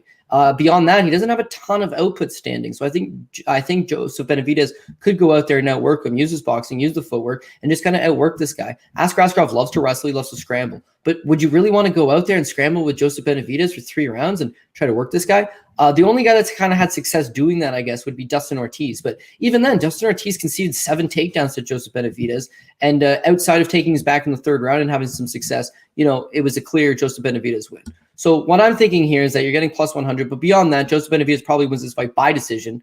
Askarov extremely durable. But he's got a tendency to give up his back in some spots as well. So Benavidez can take his back, win a couple of these rounds, just, use more volume standing, outwork him a little bit. Then I think he's a live dog. The question becomes, can he still take the punch? But if you're not super confident that Askarov's that guy, then Benavidez has got a path to victory here. So this is dog or pass for me. Benavidez is that dog. I think he's got the skills. And this is a guy that you can never question how much Joseph Benavidez wants this. You see how hard he takes the losses. You see how hard he works for the victories. It's like he will go out on his shield if need be, but he will always give you his 100% best effort. At 36, is that effort as good as it was in the past? Maybe not, but I think it should be still good enough here to give a good account of himself. And with Askarov, the draw versus Brandon Ramos, total bullshit, right? Like, he definitely loses that fight. I was happy because I had him in that spot. But beyond that, it's like he relies on that wrestling to get the job done. He can strike a little bit, but eventually he wants to take you down and secure that. If that's off the table against Benavidez, then I like his chances. So sign me up for the underdog. Right on. Guru, what do you think, man? Yeah, I'm going with Joe B too in this one. And Cody, basically pointed it out perfect. It's if Joe B can take a punch anymore. But man, Davidson Figueiredo, that dude hits like a fucking lightweight, man. So it's like, I don't think you could compare a guy like Askarov to Davidson Figueiredo, especially, I feel like Joseph is actually going to have the advantage with the power. I think he's going to have the speed advantage and probably the striking advantage and the grappling advantage. So, I feel like this on paper is a great matchup for Joseph Benavidez, but the last 2 fights are scary, man. When you get beat that bad, like that Davison versus Joe B2 fight, that was I don't know, that was like a soul snatcher type of performance. So you have to see how he looks coming up here. I don't know if you guys know, but I know he said before like he was going to have 1 more fight, but I haven't really seen them built it up like that. So I don't know if he is actually coming back to fight a few more fights or what's going to go on. But you see Joe B fight this type of style guy, like Cody talked about a couple guys that he fought, Tim Elliott, even guys like Zach Makovsky, all these wrestling heavy guys. Like, you don't want to get in a scramble fest with Joseph Benavidez, man. I feel like Askarov is shown too as well that like Cody said, he can get control, he can get his back taken. Brandon Moreno clearly won the 3rd round. He took him down and controlled his back for the whole round. We saw Tim Elliott get 3-4 takedowns and, win the 2nd round with top control as well. And even Pantoja, I feel like Pantoja just got super tired in the grappling exchanges in that fight in the 1st round because he went for so many submissions in that 1st round. And Askar is he's one of these Russians, man. He's super composed, and it's going to be super hard to finish a guy like that. But, I do feel like there's a lot of value on that line with Joseph Benavidez by decision at like plus 275, because I just don't see unless Askar gets a flash knockout, I don't think he's going to submit a guy like Joseph Benavidez, and I don't see how he could win a decision because I don't think he's going to outstrike him, and I don't think he's going to be able to out wrestle the guy. So I'm going to go with Joe B to win this fight by decision. Right on, lock of the night. What do you think? Yeah, this is a prime example of like that discussion. What have you done for me lately? Everybody is just completely writing off of Joseph Benavidez's resume after getting, handled by Deiveson Figueiredo in his last fight for 5 minutes. Not to mention, nobody's talking about the fact that Joby was winning 99% of that first fight up into that headbutt. And again, I'm not saying the headbutt was Deiveson's fault or it was Joseph Benavidez's fault, but Benavidez had a great game plan in that fight, just continuously sticking and moving, landing the better shots, great calf kicks right off the bat as well too. And then that headbutt happened. She's looking at the cut and gets absolutely deaded by Deiveson Figueiredo. So poor, result for him there. But then in the second fight, Deiveson was controlling it right off the bat. Rocks him, I believe, like a minute into the fight, and then just Joby could not get his feet under him for the rest of that fight. But what evidence do we have that Askarov hits that freaking hard? He hurt Tim Elliott on the feet once. Didn't knock him down. Not only that, Tim Elliott goes out there and shoots a takedown right after getting rocked and, starts getting his wits back about him. But, like, what is this narrative that Askarov's a crazy one-punch knockout kind of guy? That's not what I've been seeing off of tape. And his main thing is going out there and grappling these guys and out wrestling these guys. You're not going to do that against Joby. You're talking about the scramble king here with Joseph Benavidez, who still shows that even against guys like Henry Cejudo, he can go out there and just out-scramble these guys and stay on the feet and keep it in the striking distance. And when it's in the striking distance, I think he still has the speed. I think he has the volume as well. And I think he could just make it a very difficult night for Askarov here. So I'm stunned to see the line continue to slowly start moving even more towards Askarov now. We're getting roughly around plus 115 on Joseph Benavidez. It might even be a little bit better tomorrow. And I truly think that's just people banking a little bit too heavily on that Deiveson's fight. So we've seen it so many times before where one guy just gets knocked out in his last fight and everybody just forgets about him and say, oh, it doesn't matter what he's done before that. He's dead. He's done. His chin is gone. And then they come back and have a great performance. So don't count out a guy like Benavidez who's only lost to 4 guys in the world. Seven losses, I believe, or 9 losses. Dominick, Cruz, Mighty Mouse Johnson. You got all these Deiveson Figueiredo and then that one loss to Sergio Pettis off of a 1.5-year layoff. Also, you could have scored that fight for Benavidez as well, too. But given what we've seen from Askarov inside the UFC, nothing shows me that this guy's going to go out there and beat a guy like Joseph Benavidez. Even if we get like an 80% or 75% version of Benavidez, I still think he goes out there and beats Askarov via decision here. And I threw this out there last night. People are calling me crazy. Go ahead and continue to call me crazy. I think he's live for a knockout here too. We've seen Askarov get hit by Elliott, by Moreno, and not really wear it too well. Benavidez in his last 3 wins has knocked out 2 of those opponents. The guy's starting to throw with a little bit more heat. It's like he's just trying to be a little bit more reckless with his striking so that he can potentially land on the chin of these guys, put them out. And then not to mention that calf kick that he started to adapt since moving over to Vegas. That's something that he's starting to land a lot more on these guys. If he's able to debilitate and immobilize Askarov, that knockout might come a little bit easier too. So at plus 530 or plus 550, whatever it was, I'm putting a little bit of a sprinkle on that. And I'm happy to be called a little bit crazy, but come on, plus 550. You got to take a little bit of a shot there, especially considering that, again, 2 of the last 3 fights we've seen him, 2 of the last 3 wins that he's had, we've seen him go out there and finish these guys. We haven't seen Askarov finish, obviously, but I'm saying that we've seen him get hit. We've seen him get tagged by big shots from guys in the past. But I think that Benavidez, with his speed and his timing, should be able to make it a little bit more difficult for Askarov to survive those type of shots. But I got Benavidez here. I think he's the best. Honestly, I think he's the best dog on the night. And ever so slightly, with that dog money, I still think that he wins this fight pretty handily. What do you got, Cody? Well, just to back up one last point as well, Askarov missed weight today by 1 pound, right? He came in at 127 pounds. So that's important to note is that, we talked about it the other week with Jared Gorin. It's like 5 pounds, this is an advantage. Ketlin Vieira, slightly over, not an advantage. Yeah. So, no, I agree. Coming over 1 pound, you don't want to be giving up 20, 30% of your purse. You don't want to be giving away that much money over a 1 pound thing. There's no strategic advantage over 1 pound. It would seriously imply bad weight cut. And with Benavidez, cardio's not a problem. This is only a 3-round fight. The guy's always geared up to go 5. Yeah, he could tire him out. And then to back over that, if you were searching for a good prop, and that is a big prop for Benavidez, you would hope that Askarov did have a bad weight cut. And in the 3rd round, he's huffing and puffing and tired and hurt. And Joby goes for it. But I don't see the Joby 1 KO. But if Locke hits it, I'll be the first one to give him his props for that one. No doubt. Yeah, I mean, guys, this is a very, very tough fight. For me, the big thing in this fight, man, I'm just so worried about where Joseph Benavidez is right now in his career. I mean, I honestly think there's an argument that when you look at the punishment, the trauma, Joseph Benavidez coming off those 2 fights with Davis and Figueiredo, I mean, you might be able to say he took more damage in those 2 fights than literally his entire career up to that point. I mean, he'd been knocked out by Mighty Mouse, but that was kind of a one-shot deal. Man, he just got absolutely brutalized by Figueiredo. I mean, stretched out, choked out unconscious. This is a guy who woke up screaming, and I wonder if he wakes up in the middle of the night next to Megan O'Leary screaming still to this day, you know? And I'm being absolutely real. I'm very concerned about Joseph Benavidez on the wrong side of 35 at 36 years old. At the same time, though, man, you know, there's not a lot of skill set overlap when you look at these matchups from Figueiredo to Askarov. I'm on Askarov. I'm going to pick Askarov. But you know what, boys? I've been getting burned by these dudes missing weight. I'm backing off. I will have no action. Askarov, Cody, man, you nailed it. If Askarov misses by 5 pounds, I like it, okay? He didn't. He pushed himself. He dehydrated. He tried to take himself to that limit, misses by 1 pound, and has to give up 20% of his purse. That's enough to back me off, man. That's just that little bit of weight that tilts me over the edge. I just can't have nothing to do with this one, unfortunately. Let me see if Joey B can still be Joey B, and let me use this as the measuring stick to see what we truly have in an Askarov, and I'll move from there. Okay, so we are rolling. We got a banger. Kyler Phillips versus Yadong Song. Is it a Guru up on this one?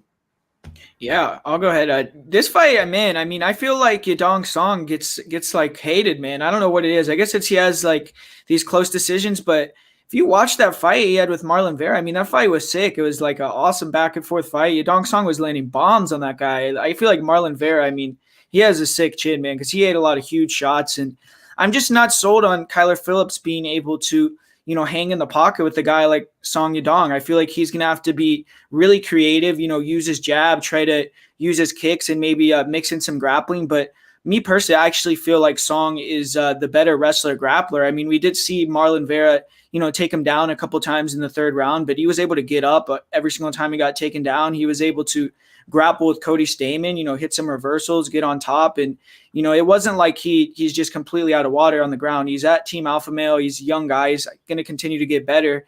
And I do feel like, you know, when I'm looking at the fight, I just think that Kyler Phillips, he hasn't fought even close to the level of competition of guys like Song Yadong has fought. So I just see him being able to get in the pocket and just show that explosiveness, close the distance, land big shots on Kyler Phillips. I don't think Kyler Phillips is going to be able to, you know, stick and move with that jab and land combinations on him in pot shot. I feel like Song is just going to be able to land the bigger shots, kind of, you know, hurt Kyler a few times. And I think he's going to get him on the back foot. I mean, we've seen Kyler Phillips in certain fights where I feel like he kind of breaks mentally, like against Brad Katona. He didn't look very good in that fight at all, just kind of got dominated for all 3 rounds. And you just see certain fights, even like I feel like when he fought Gabriel Silva, there were certain points in the fight where he was kind of slowing down a little bit, but I feel like Silva just didn't really pose much of a threat at all. And he had looked good in his 2 fights in the UFC, like versus Cameron Else as well. But I just don't think those guys are, you know, very high level. Obviously, Gabriel Silva got cut. I don't know how long Cameron Else is going to be able to stick around in the UFC, but this is definitely, you know, big jump up. I think Song is definitely, you know, a top 15 or close to top 15 guy. So I just see him being able to have the power edge, get in the pocket, and just kind of bomb on Kyler Phillips and either win by stoppage or just have the bigger moments in the fight. Right on. Locke, what do you think?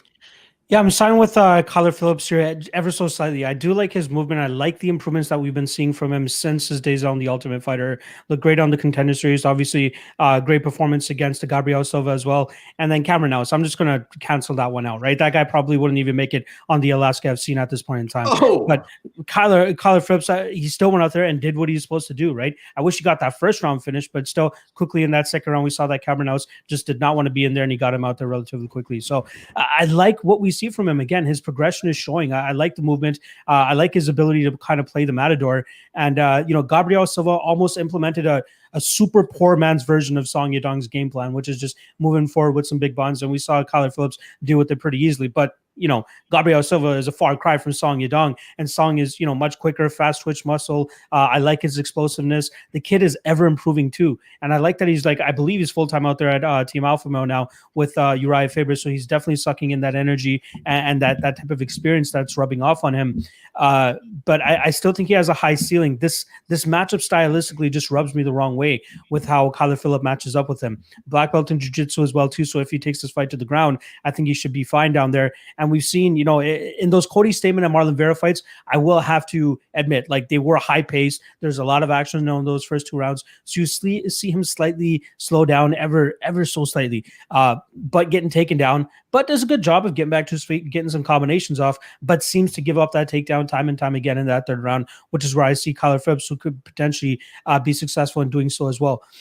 But I do have questions about Kyler Phillips's gas tank too. He hasn't been in those fights like the Marlon Vera and the Cody Stamann fight. So if we do get a high action, high output fight here, how is it going to look in those later rounds for both guys? Song Yadong's been there, so maybe he has the experience and he could be like, okay, I've been here before, so I know how to navigate these waters. Whereas Kyler Phillips, he's going to have a madman in front of him that could, take his head off as well too.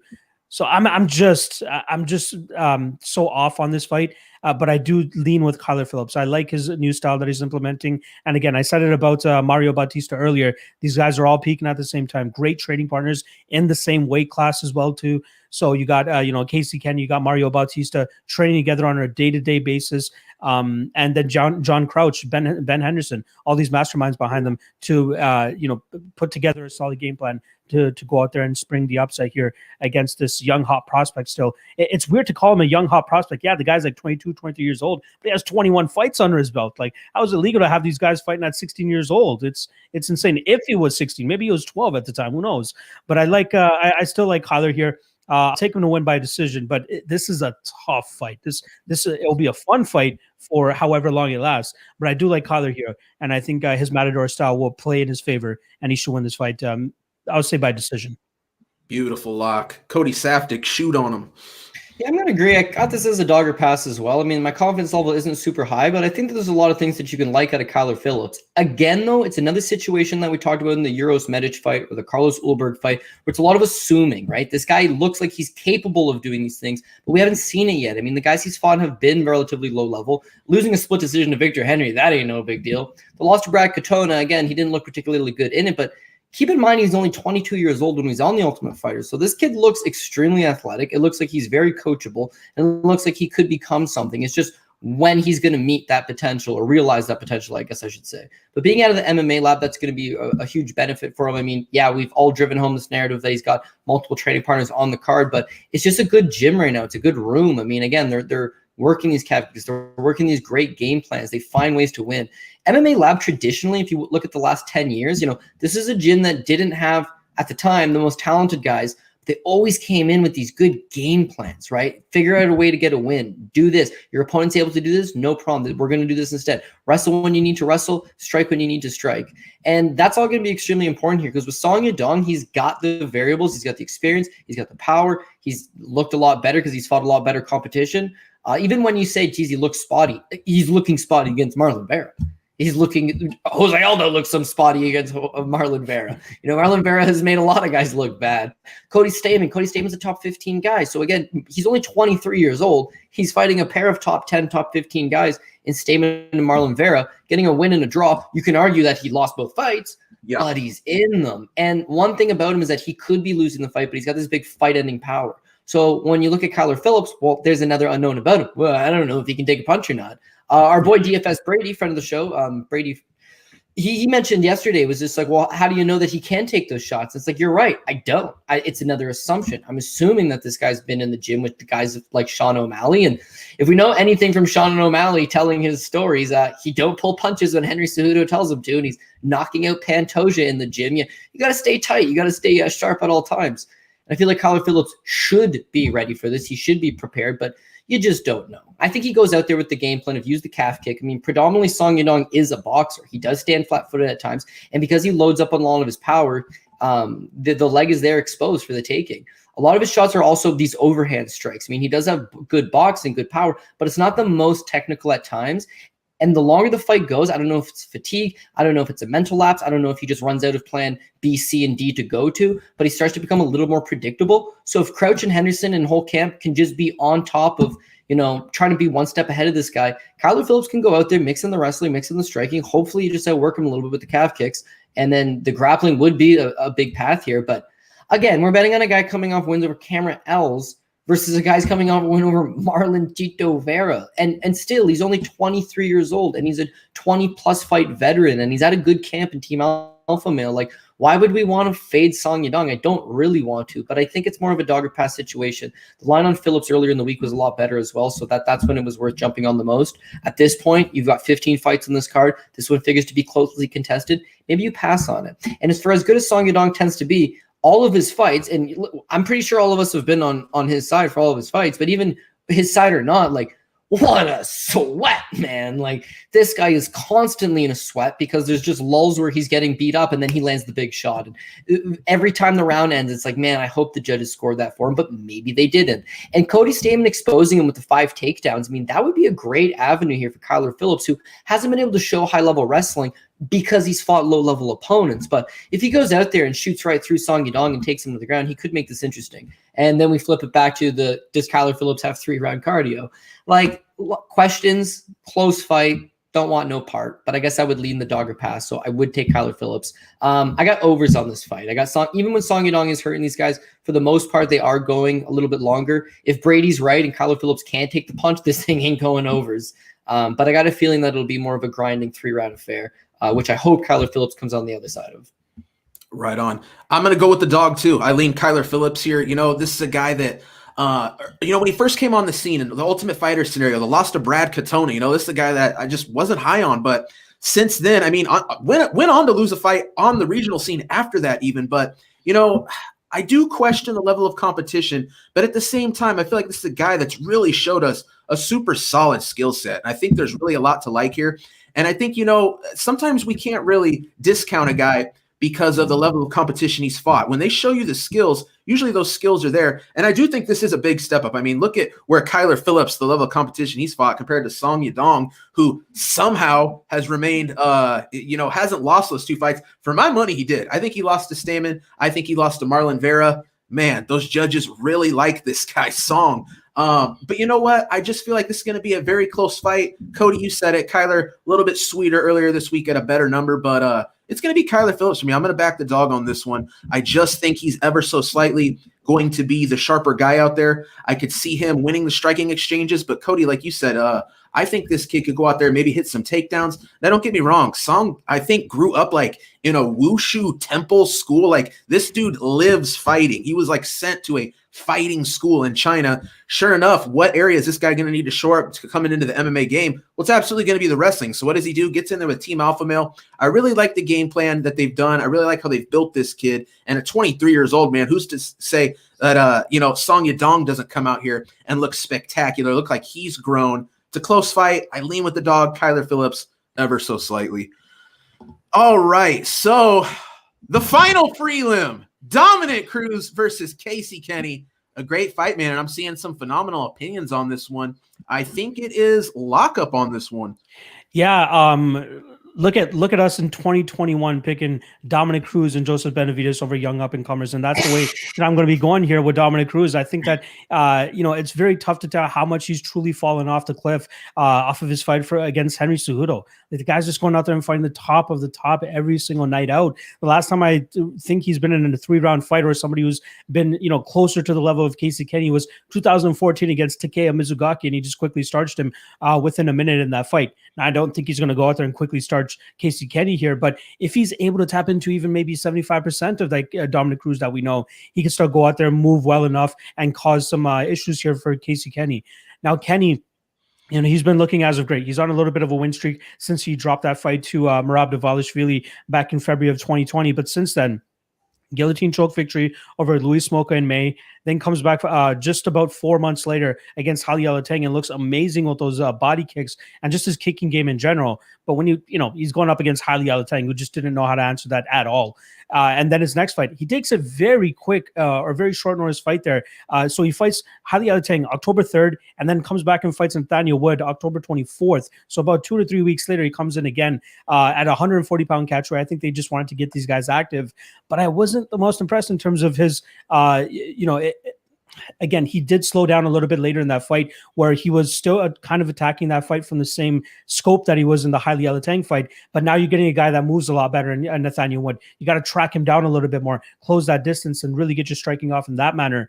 Now you're talking about Dominick Cruz, probably one of the best footwork guys in the game, and the guy who just moves as well as he does. So if Casey Kenney's not able to get that kicking game going right off the bat, especially to the legs, then I think he's going to be in some trouble here. I think Dominick Cruz, and I'll let you. I can't wait to hear what you guys have to say about this. But I went back and looked at the UFC 249 weigh-in, and I looked at the weigh-in this morning, and Cruz looks in better shape than he's looked before. Like he looks a little bit more jacked. He looks a little bit more ready to go. But again, I don't want to take too much away from the weigh-in here, but I think that Cruz can go in there and replicate a vintage Cruz type performance. He's only 35 years old. 35, 36 years old. I think he's still able to give us a good performance here. Now, I don't want to detract heavily from Casey Kenney. Casey Kenney has been looking as a great. The guy's 16-2. He only has 2 losses, one of them being to Merab Dvalishvili, the machine who's able to go out there and take down anybody he wants for as many times as he wants over a 15-minute period. Dominick Cruz, though, great wrestler himself as well. I think that's a part of the game that a lot of people overlook. Like you see him, even in the Cejudo fight, scrambling very well, getting out of these bad positions. The Uriah Faber fight, who on paper is probably the better wrestler, but you're seeing him take down Faber pretty much willingly, and even stuffing some takedowns, scrambling and getting out of bad positions. So I don't think that Casey Kenney is going to have that grappling to lean on here if his striking game isn't going well. So is Casey Kenney going to bring the hands that Cody Garbrandt brought to that Dominick Cruz fight? No.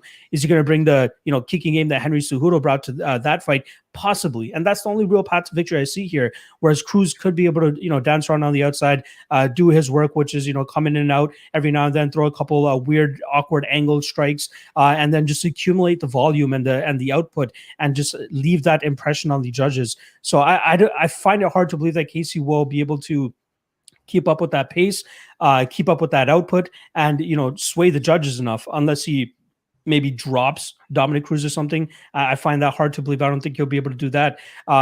Then it's just all about slowing down Dominick Cruz. If he can successfully slow him down in that first round, then yeah, Casey Kenney has a very good shot of winning this fight. But you got to believe Dominick Cruz, the veteran of this sport, knows how to deal with kicks. And again, last time against Henry Cejudo, you're talking about Henry freaking Cejudo. Far cry from what we're getting tomorrow night with Casey Kenney. So I like Cruz here. I feel more confident in Benavidez than I do Cruz in this spot, but I still do think that Cruz has a good shot of going out there and showcasing a classic Cruz type of fight and win this fight via decision. Right on. Cody Saftic, who you taking? Yeah, I think Cruz is live as well. I mean, listen, this is a guy that's like a beloved commentator for the UFC. Whether the fans love the guy or not, he maybe plays the villain commentator from time to time, and he's certainly vocal. But the UFC's got tremendous amount of respect for this guy. He does work for the company, and they give him what he wants. And what I mean by that is, here he comes off a 3-year-long absence, hasn't fought in the UFC in a long time, and they give him an immediate title shot against TJ Dillashaw. Goes out there, gets a favorable rub from the judges in a really close fight, wins the title. The next time he takes off like a 4-year-long layup, he decides to come out of retirement, and he wants Henry Cejudo, and they give him this Henry Cejudo fight. He always wants to fight the best guys in the division, whether it be the Cody Garbrandts, whether it be, the Henry Cejudos, whether it be any of these guys. He's always testing himself at the highest level. Now he's getting a big-time downgrade in Casey Kenney, who's certainly on the way up. And is Cruz's body able to compete at this level anymore in 2020? Those are all questions he's going to have to answer. But there's no doubt about it that it's a big far cry going from fighting Henry Cejudo to fighting Casey Kenney. Now, Locke and I discussed this last night, but I mean, Bantamweight's absolutely killer's role. It's murder's role. It's just the toughest guys in the division. I think it's the best division in the sport. But this is the top end of it, right? Petr Yan, Aljamain Sterling, Corey Sandhagen, Rob Font, Pedro Munoz, Jose Aldo, Cody Garbrandt, Magic Marlon Moraes, Frankie Edgar, Merab Dvalishvili, who smoked through Kenney, Rafael Sunsao, Marlon Chito Vera, Jimmy Rivera, Raoni Barcelos, and then you have at about 16 fringe contender Casey Kenney.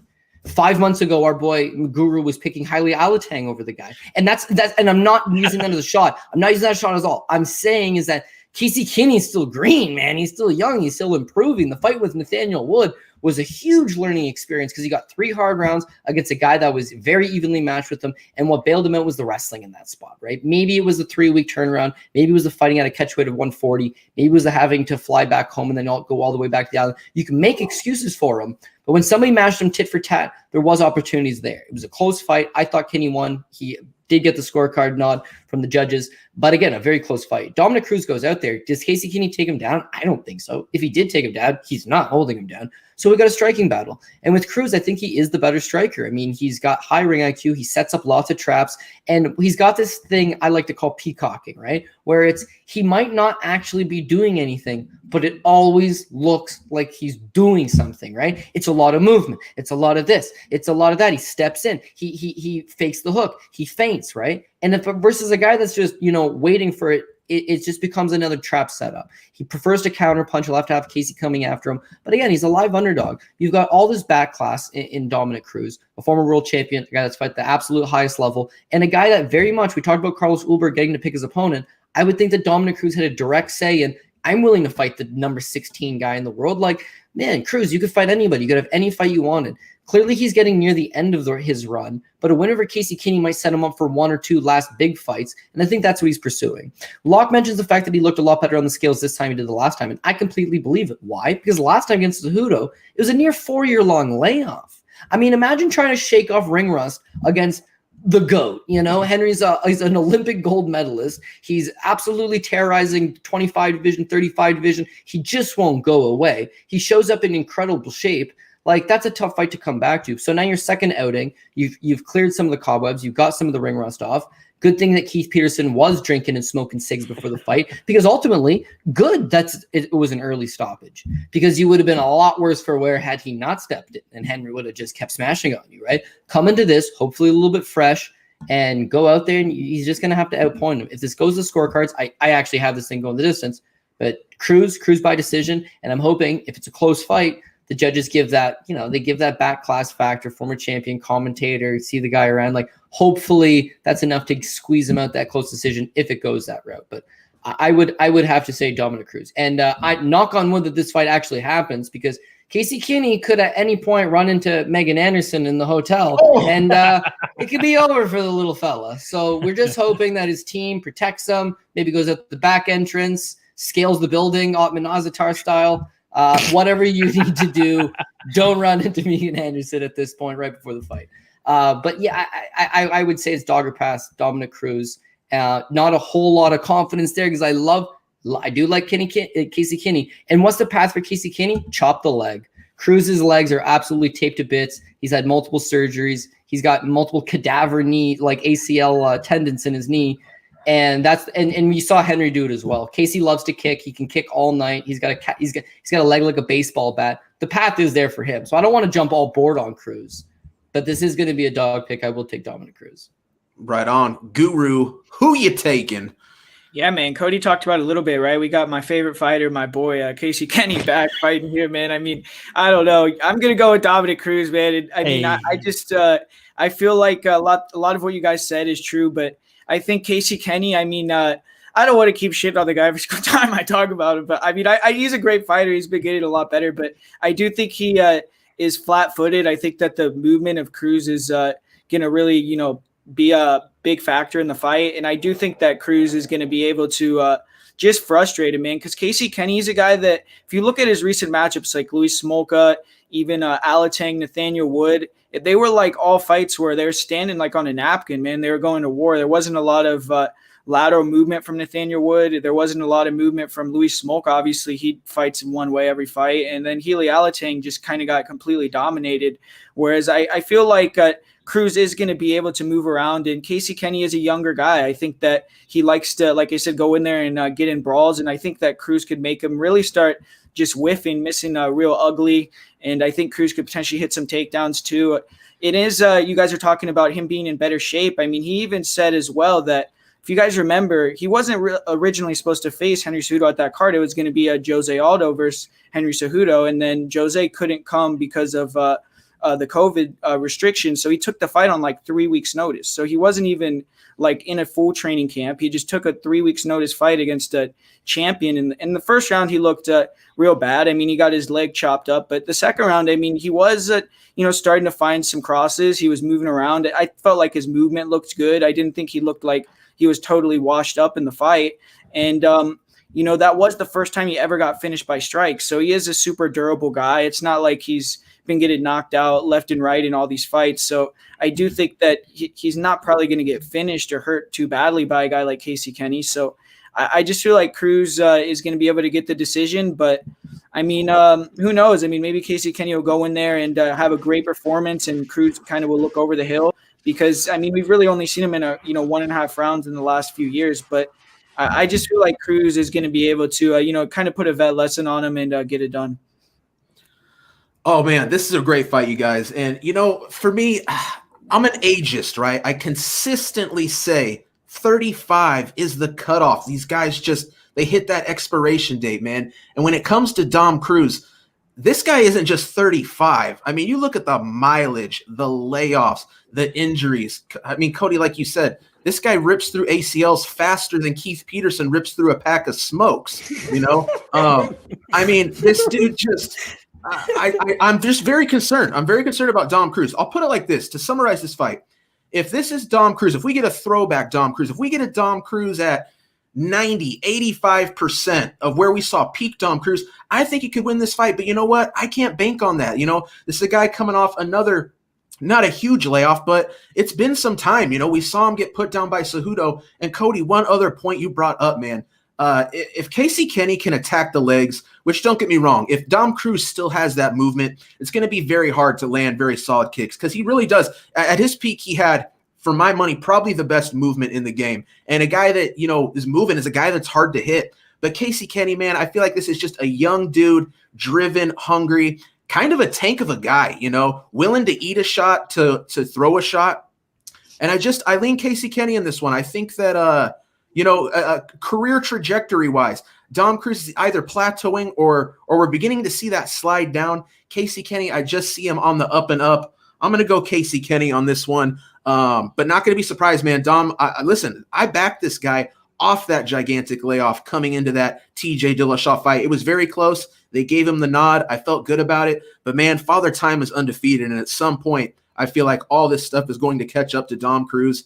I have a feeling it might be tomorrow. Give me Casey Kenney.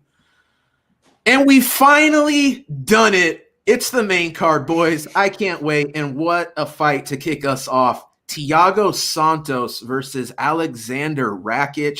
Cody Saftic, I think you're up, man. Yeah, I mean, I think we got another live underdog here with Thiago Santos because anytime they're willing to give you plus money on Thiago Santos, surely he could be potentially a factor. I mean, there's very little guys that have as much power as him.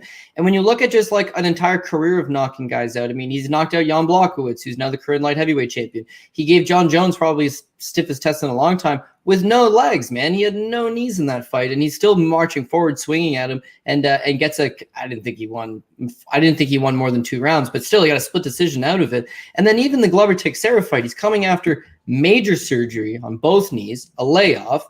Clearly going to be rusty. Clearly his cardio is not going to be in check. Because what are you doing? You running road on those legs? Like, no chance.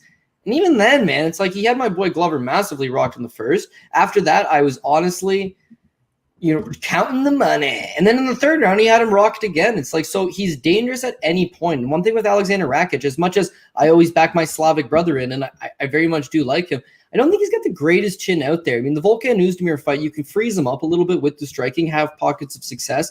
And with Thiago Santos, I mean, if he's hitting you, he's just got that big stinging power. But beyond that, we see it before. We fought, what's his name? The little wrestler. What's his Devin Clark? God. Yeah. Sorry, with the Devin Clark fight. It's like he is really hurt in the Clark fight early. Eventually he does, finish him himself in the first round. But I think there's a path there where Clark's not a big power puncher. He's also really naturally middleweight, tends to fight up at 205 because his legs are so damn thick. But there's a path there where you can hit Rakic, you can hurt Rakic.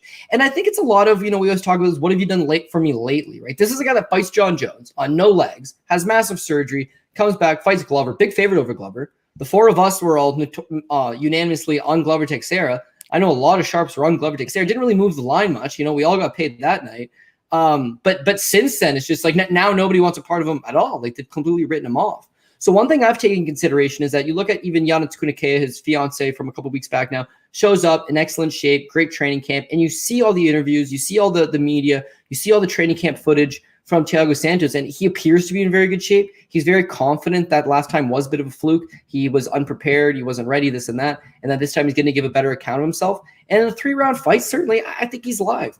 He's going to be like Dominick Cruz in that he's going to have to, we always talk about the Wu-Tang, protect your neck. This is going to be like, protect the knee, man. Like, make sure you're not going out there and getting calf kicked to death, getting leg kicked to death. And Aleksandar Rakic is much faster. He's much more athletic. He likes to stay on the outside. He likes to be very patient and take his time. He likes to kick the leg. Those are all very good tools for him to go out there and win this fight. But I would think he'd have to mix in the takedowns a little bit as well. And is he capable of doing that? Yes. But he also shows like a 28% takedown accuracy. Thiago Santos is a big guy. He doesn't have very good takedown defense. But if you're not able to take him down, he's a threat. And again, you go back to the fact that this is the Apex. It's a small cage. And what's appealing to the judges? So you have Rakic, who fights more of a conservative style, likes to stand on the outside, likes to kick. And you've got Thiago Santos, who kind of likes to bull rush forward, throw the big shots, be aggressive, land the big leg kick, be in your face. What do you prefer, right? The John Jones fight, how did this man walk away with a split decision? Like, what judge scored it for him? But that's why they scored it for him.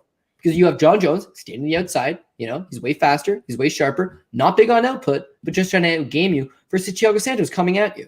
Now, everyone will always say, oh, your knees will never be the same, but they can be the same. This is modern medicine, boys. You got a good doctor, and the UFC is willing to pay for it if you're a top contender, which Dominick Cruz was, and Thiago Santos was. Dominick Cruz had a cadaver knee, right? That's a dead body. You took the tendon out of a dead body, and they put it in Dominick Cruz. His body rejects the cadaver knee. Motherfucker gets a second cadaver tendon. Comes back and beats TJ Dillashaw. Fights Cody Garbrandt in a 5-round war in Vegas. Goes out there and fights Henry Cejudo on short notice and looked pretty decent in the second round, getting battered up. The leg can be repaired. Thiago's leg figures to be better than it was in the Jones fight. And by his account, it's a lot better now than it was in the Glover fight. So if he's feeling good, he's in shape, he's a live underdog. They're giving you an underdog spot here. I would go for it. But again, and I've mentioned this on a few of the fights with the underdogs that I do like, dude, it's Aleksandar Rakic, man. He is way faster. He is way more athletic. He is on the rise. I like him. I back him on pretty much every fight. It's just I don't agree with this line. So am I chasing value? Maybe. Am I chasing an underdog play? Maybe. But I do recognize that there is some value on Thiago Santos, and he is live. Right on, Guru. Who you taking in this one? Yeah, I actually agree. I see a lot of weird takes on this fight. Like, people think, like, it's like, did Aleksandar Rakic like wrestle in college? Like, is he a D1 wrestler or something? He took down Justin Ledet. He took down Justin Ledet 3 times, and he took down Volkan Ozdemir once, and he popped right back up within 3 seconds of the takedown. So, those are the only guys he took down in the UFC. Against Anthony Smith, he chopped him down with the low kicks and got on top. But, that was just a terrible performance from Anthony Smith, and Rakic was able to just, really just chop him down with the kicks, got on top and controlled him. Didn't really do much with the top control. Like, I don't think that Thiago Santos is going to have to worry about someone like mauling him on the ground like Glover Teixeira. If Rakic takes him down, I don't think he's going to really put that much damage on the guy. So I do think that Thiago, even if he gets taken down early, he's going to still have a lot of power and a lot of danger even in the later rounds, because he still had power and he was real dangerous when he was getting battered. And in the second round, he was like 2 seconds away from tapping out to a rear naked choke and came back third round and was still able to almost get the finish. So in this fight, I don't think Rakic is really going to be trying to pass his guard too much, even if he takes him down. I think it's going to be similar to the Smith fight where he's just controlling on top. And on the feet, I do feel like Thiago is going to have openings because, Aleksandar Rakic, he fights with his hands down. He has his hands down the whole fight. You've seen him get backed up to the cage before and get bombed on by guys like Devin Clark, who I don't think hit nearly as hard as Thiago Santos. Like, if Santos lands the same shots that Devin Clark landed, I think we would all agree maybe Rakic probably wouldn't be getting back up after that. So I definitely feel like the hands, I think Santos is better. I think he has faster hands, and I think he has more power in his punches. But he's just going to have to avoid that kicking game early, not get chopped down and get kind of, hurt from the legs so he can't close that distance. But I feel like if he can back Rakic up, he's going to have a chance to get a knockout for all 15 minutes, because I don't necessarily see Rakic being able to go in here and implement this heavy grappling game like people see. I think it's going to be a lot harder to, just take down Thiago Santos, because even Glover Teixeira, it wasn't like he was just shooting doubles right away, taking him down. He was having to go through hell to get the takedowns, man, and get dropped, scramble like crazy. And just, I don't see Rakic necessarily being able to recover from being like hurt like that and get on top somehow. I think if Thiago hurts him, he'll probably finish the fight. So I'm going to just take the underdog. I feel like Thiago, like you said, he's had another full camp here with Extreme Couture. That was his first fight in like a year and a half. So he should look a little bit better here, I feel like, too. And Rakic, I mean, if you look at his fights, I mean, he lost to Volkan. It was a real close fight. A lot of people think that, he could have won the fight, but really those are the only two guys. That's the only guy he fought, to me, that really has devastating power. I mean, Anthony Smith, he fought him a couple months after the Teixeira fight. I feel like that was just I don't know. I didn't think Anthony Smith showed up for that fight. So I do think this is, a real dangerous matchup for Rakic. And I'm just going to go with the underdog, Thiago Santos. Right on. Locke, what do you think, man? Yeah, I'm a big Rakic fan, and I absolutely see where these guys are coming from. It kind of did surprise me a little bit when I looked into the numbers in terms of his takedowns, considering how much of a takedown machine he's been looking like. But he's just getting on top of these guys like by chopping them down with the leg kicks, and it's very effective. Even Anthony Smith was saying he's probably the hardest kicker that he's ever fought in the cage, and that's telling you something. Anthony Smith's been in there with a lot of guys, but Thiago Santos, something just doesn't sit right with me. Right, like he's 37 years old now, coming off that ACL surgeries that he's had. Obviously, we can give him a bit of a pass or the benefit of the doubt in the Glover Teixeira fight, since that was his first fight back from it. But how much is it truly going to be healed against a guy like Rakic here, who will be the stronger guy, I believe. And if he's not able to deal with those calf kicks or those leg kicks to begin with, I think he's not going to be able to get his power off.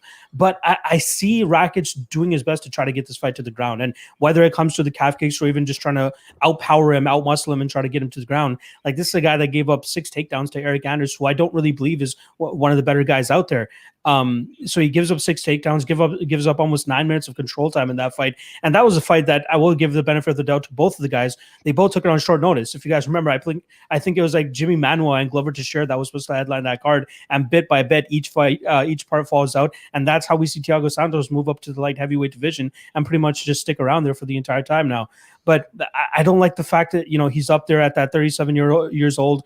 He has power still. That's a big thing that always works for him, and he has sustained power, just as he showed in the Glover fight. Rocks him in the first round, rocks him in the third round after getting grapple fucked for 10 minutes already. So he still sustains the power, but I find it hard to believe that we're going to see Rakic test that striking and try to play in that striking range. That, even from the Anthony Smith fight, we should see that. Like, he knows he has Smith completely debilitated, has his calf completely chewed up, yet he still decides to go down and just grapple fuck him, just stay on top of him and just, stay active enough so the referee doesn't stand them up, but does good enough damage to stay on the ground. And every single round, like, he debilitates him in the first round within the first minute and a half, 2 minutes, and then looks to continuously get this fight to the ground time and time again, because he doesn't want to play with fire. So if he's playing it that safe against Anthony Smith, I feel like he's going to play even safer here against Thiago Santos. Get in close on him as much as he can. Obviously, he's going to have to get through a little bit of hell and high water to close that distance. But if he's able to use that range, we saw it at the weigh-ins today. The guy's a big dude. He's a big 205er, and I think that's going to be a huge factor for him winning this fight, overpowering, outmuscling Thiago Santos here, hopefully getting him to the ground, and then just riding him out from that top control. Obviously, Glover, much better with the jiu-jitsu, right? He has very heavy top control, crushing top pressure. It's very hard for people to get out from under him. Like, even the young guns, Nikita Krylov was struggling to, get out of these bad positions against Glover Teixeira. But I think that Rakic is strong enough to do those, to do solid work from on top, stay busy, and keep Santos there. And I think that we'll see the morale of Santos continue to start to fade. And he will have that blitz at the beginning of every single round. But after getting chopped down by Rakic from the outside, and continuously, I believe he will get tripped and taken down. I think it's going to be tough for him to pull out, in my opinion, his win condition, which is a knockout here. I really find it hard to believe that he'll be able to keep this fight on the feet for a full 15 minutes and outstrike Rakic that entire time. I think it's the knockout that he's going to have to seek here. But I do like Rakic. Minus 155 currently. I wouldn't be surprised to see some Santos money coming in. So we got minus 160 right now on Rakic. This line is staying roughly where it is. But yeah, I like Rakic here. I like him to win by decision. I think people are going to expect this fight to be a barn burner, but I think they're going to be sorely mistaken with Rakic playing this as safe as possible. And that's evidence from his last fight against Anthony Smith. Will it be harder to get Thiago Santos down than it was Anthony Smith? Yeah, it probably will. But I still think that it would be successful in doing so. So I got Rakic here, and I got him to win by decision. I'm with my boy Manpreet on this one. I got Rakic. For me, I feel like when I boil the fight down, Thiago Santos, what's his path to victory? Well, it's going to, he's either going to need to find that KO shot or just really put a beating on Aleksandar Rakic over 3 rounds. Man, I just don't see that being the case. I honestly think Rakic has the ability to stand and bang. I honestly wouldn't be surprised if we see Rakic win this fight on the feet. But not only that, if Rakic does have the ability, regardless of how it plays out, if he can get Thiago Santos to the mat, whether it be by leg kick, whether it be by takedown, man, I really think this dude's going to put in some solid work here. Rakic, one thing I got to point out, man, that a little bit eye-opening, we think of Thiago Santos as a pretty big lightweight. Dude, Rakic is huge at weigh-ins. This dude is massive, and he is shredded up. I mean, he's got to have USADA looking at this guy like, what? But,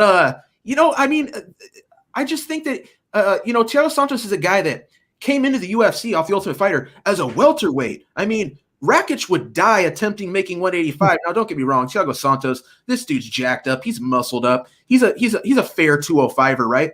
But, man, I just think Rakic, this dude is big. He's strong. He's aggressive. I like what I see. I see more paths to victory for Rakic. I'm going to take Rakic in this one. All right, so we are up to Islam Makhachev versus Drew Dober. And Guru, I think you're up to the plate on this one. Yeah, I mean, this is a fight where we have one guy that's super hyped up in Islam Makhachev, right? I mean, we got DC this week. We got Khabib, all of them saying, basically he's going to be the heir apparent to, Khabib, and he's going to win the title and all that. And, I do have to say real quick, I mean, the last time we did see Islam fight a southpaw striker, he did get knocked out against Adriano Martins with that check right hook. So, I mean, it is something that you have to look into. But, I mean, when you look at Drew Dober and throughout his career, I mean, what has been his issue is he can't stop the takedown in a lot of fights. Even guys like Frank Camacho are going out there getting multiple takedowns on Drew Dober. So I do think Drew Dober has gotten way better. I mean, I think he obviously, his striking is really leveled up. He goes in there to bang. He's explosive. He's fast. He hits hard. So, I mean, Islam has to be turned on, but I do think Islam, he has improved his striking a lot, obviously, since that Martins fight and just over the years. And I do think that, he has a safe style on the feet. He's not going to go out there and trade with a guy like Drew Dober. He's going to be in and out. He's going to time the takedowns. And I think once he gets on top, I just think he's going to be levels above Drew Dober on the ground. This is an interesting fight, too, because it's kind of a chance for redemption, I guess, in a way for Elevation Fight Team, where it's, they just had Khabib fight Justin Gaethje. It didn't go their way. So now Drew Dober is going to fight Islam. It's kind of a similar matchup where, striker versus grappler.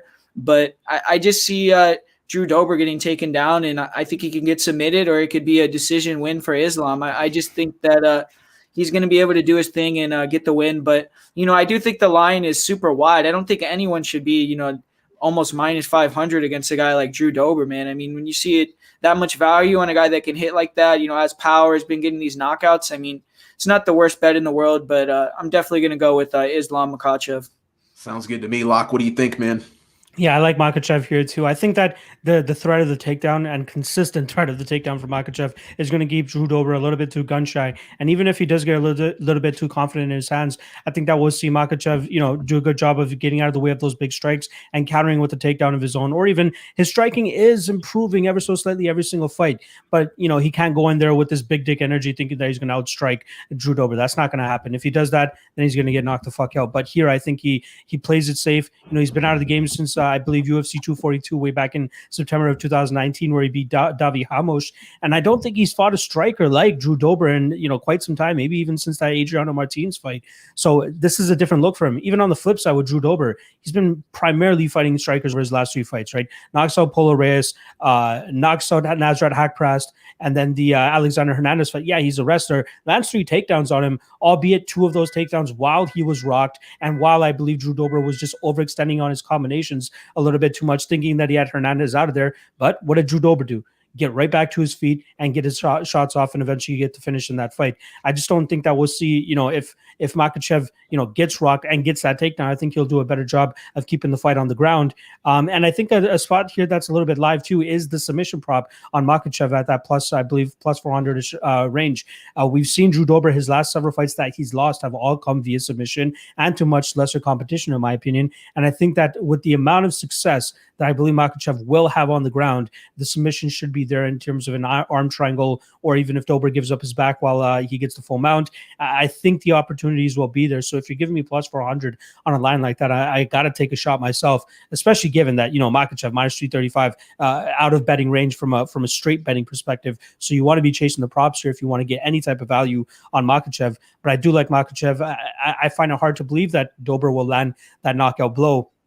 And yeah, he's looked great, and he could look like a top 5 guy. Unfortunately for him, his path is crossing with Islam Makhachev, and that's not the path you want to be crossing if you're trying to get a title shot.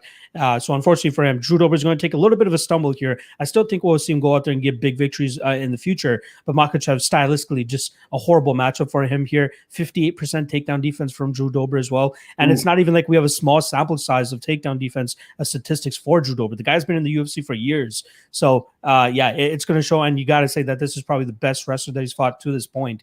So that percentage does not look good here. I like Makhachev. I think he gets the takedown. I think the submission is live for sure. Absolutely. Cody Saftic, fire away.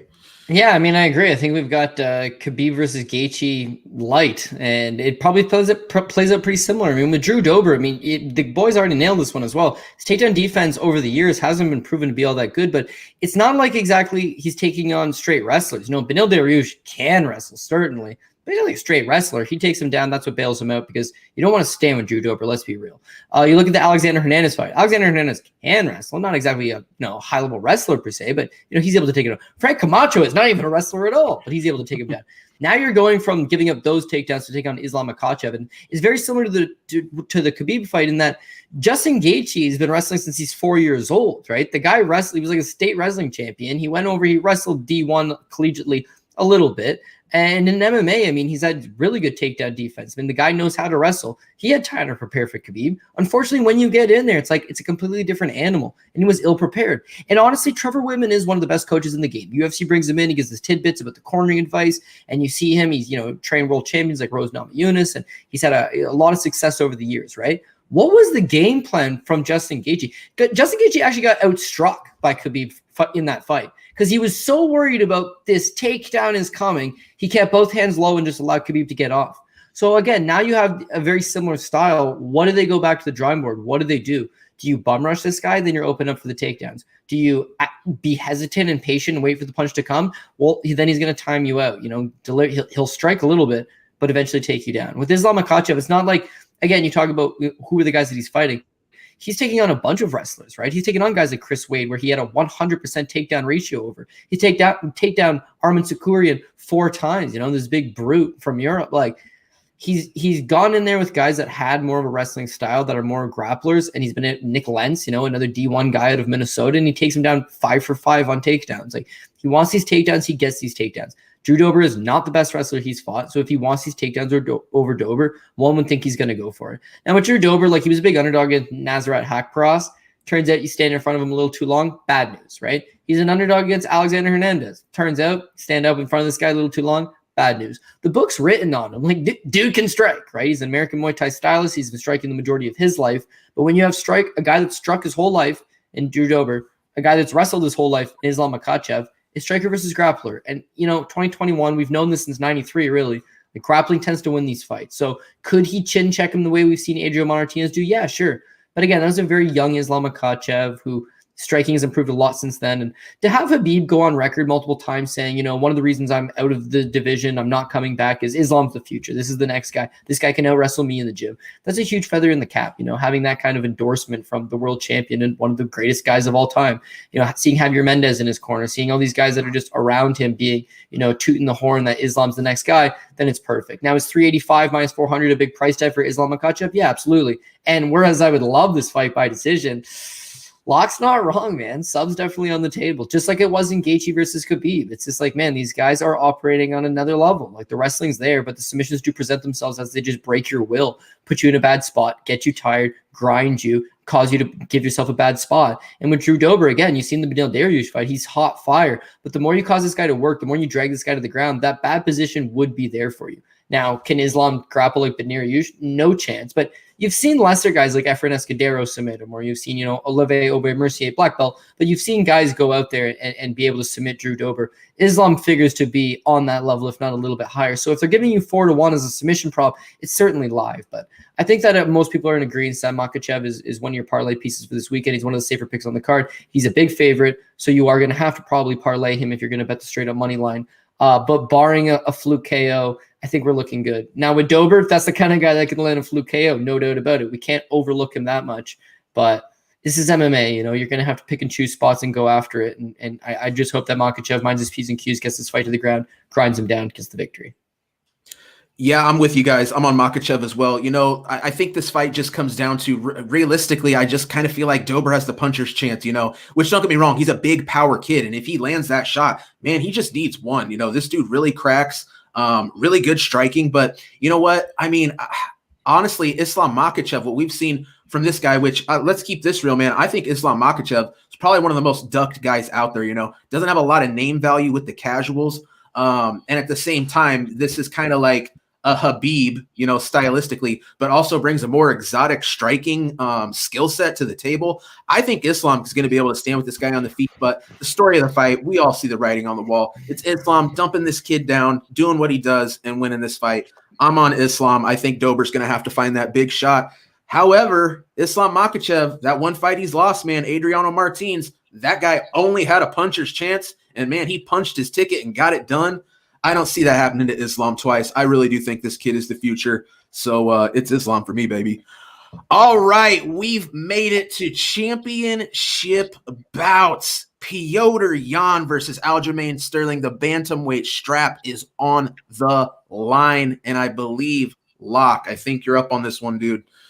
Yeah, my heart and my brain all want to bet Petr Yan here, but once you run the tape, it's a little bit difficult to confidently pull the trigger. You know, Aljamain Sterling, the first and foremost, I want to start off by saying if anybody's breaking this fight down strictly from a grappler versus striker perspective, I think they're absolutely wrong. Like, I think both guys show solid skills on the opposite martial art as well, too. Like Petr Yan, you watch the Magomedov fight, his only loss in his MMA career, loses that fight, goes out there, wins a fight, gets the rematch right away with Magomedov, and beats him and shows an ever-improving wrestling game, takes him down a couple times. But not to mention, even in that first fight, when he's getting taken down, he's not just laying off his back. He's not just this Muay Thai killer. He has some good jiu-jitsu off his back too. He's throwing up triangles. He's throwing up arm bars. He's remaining active. You know, maybe not as active as Aljamain Sterling may be, but at least active enough to at least note about it. But that's Petr Yan's game. It is the striking. It's methodically picking you apart, moving forward, waiting for those openings and throwing his big shots and throwing his big strikes and just debilitating you over 5 minutes, or 5 rounds. The guy is not a one-punch knockout power kind of guy. That's not his game. He wants to pick you apart. And that's where the issue might be. Like, his patience might be his downfall in this fight, where Aljamain Sterling, a little bit more higher volume. And even though his shots may not have the biggest pop and may not be as damaging as Petr Yan's, he's going to have the numbers. He's going to have the volume here. And I think his movement of staying on the outside, staying away from the combinations of Petr Yan will pay dividends for him here. For all we know, it's going to come the 4th round and Aljo's up 3 rounds to nothing, you know, from a very low active fight in terms of Petr Yan, and Aljamain Sterling still going out there, you know, running laps around the cage, but still throwing out enough strikes out there to get the judges' nod in those rounds. I like Sterling in this fight. Even if he like gets the takedown or clinches up against Petr Yan up against the cage and gets onto his back and backpacks him for 5 minutes, that's a round right there. Whereas Petr Yan, his way of winning is just outstriking you.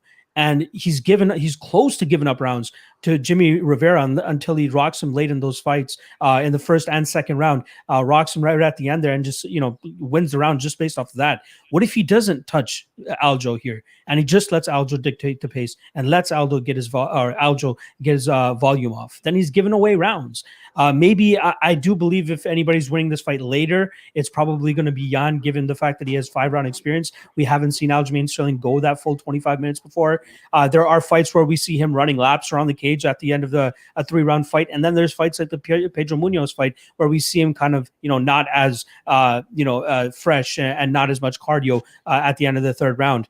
But Pedro Munoz, what does he do? He continuously moves forward. He throws volume himself. He throws heat. He throws his calf kicks, and he throws a lot of body shots too, which I think that Petr Yan, you know, he mixes it up pretty well, but he just doesn't mix it up well enough enough. And I know that sounds redundant, but Pedro Munoz, you're getting volume. With Jan, you're getting that slow, methodical, pick you apart. And I'm hoping to either finish you late or then win the later rounds to take the decision here. But Aljo's volume style is a huge concern here for Jan. And if he's not going to knock him out with one punch, I truly think that Marlon Moraes knockout of Aljo was a bit of an anomaly. And I think people might be reading into that a little bit too much.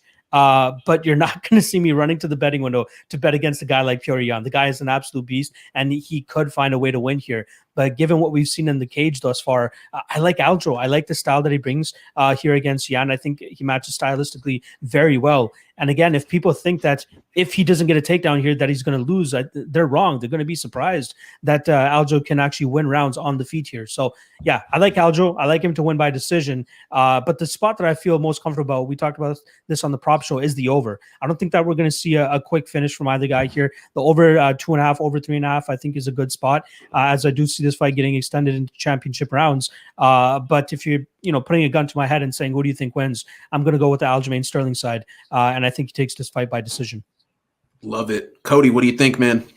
You can argue this fight for hours, and I know we're running out of time now, so we can't do this, but both guys are the best in the world. Both guys have lots of merit. Both guys can win this fight in multiple ways. I favor Petr Yan's forward pressure, backing him up, landing the better shots, the combinations, working the legs, hopefully keeping this fight standing in volume. But yeah, Aljamain Sterling can do it all as well. His timing to the takedowns is second to none. He's very good at scrambling. He's very good at getting the back. Once he puts the body triangle in you, you're not going anywhere. But also, can he strike? He outstruck Pedro Munoz and Jimmy Rivera.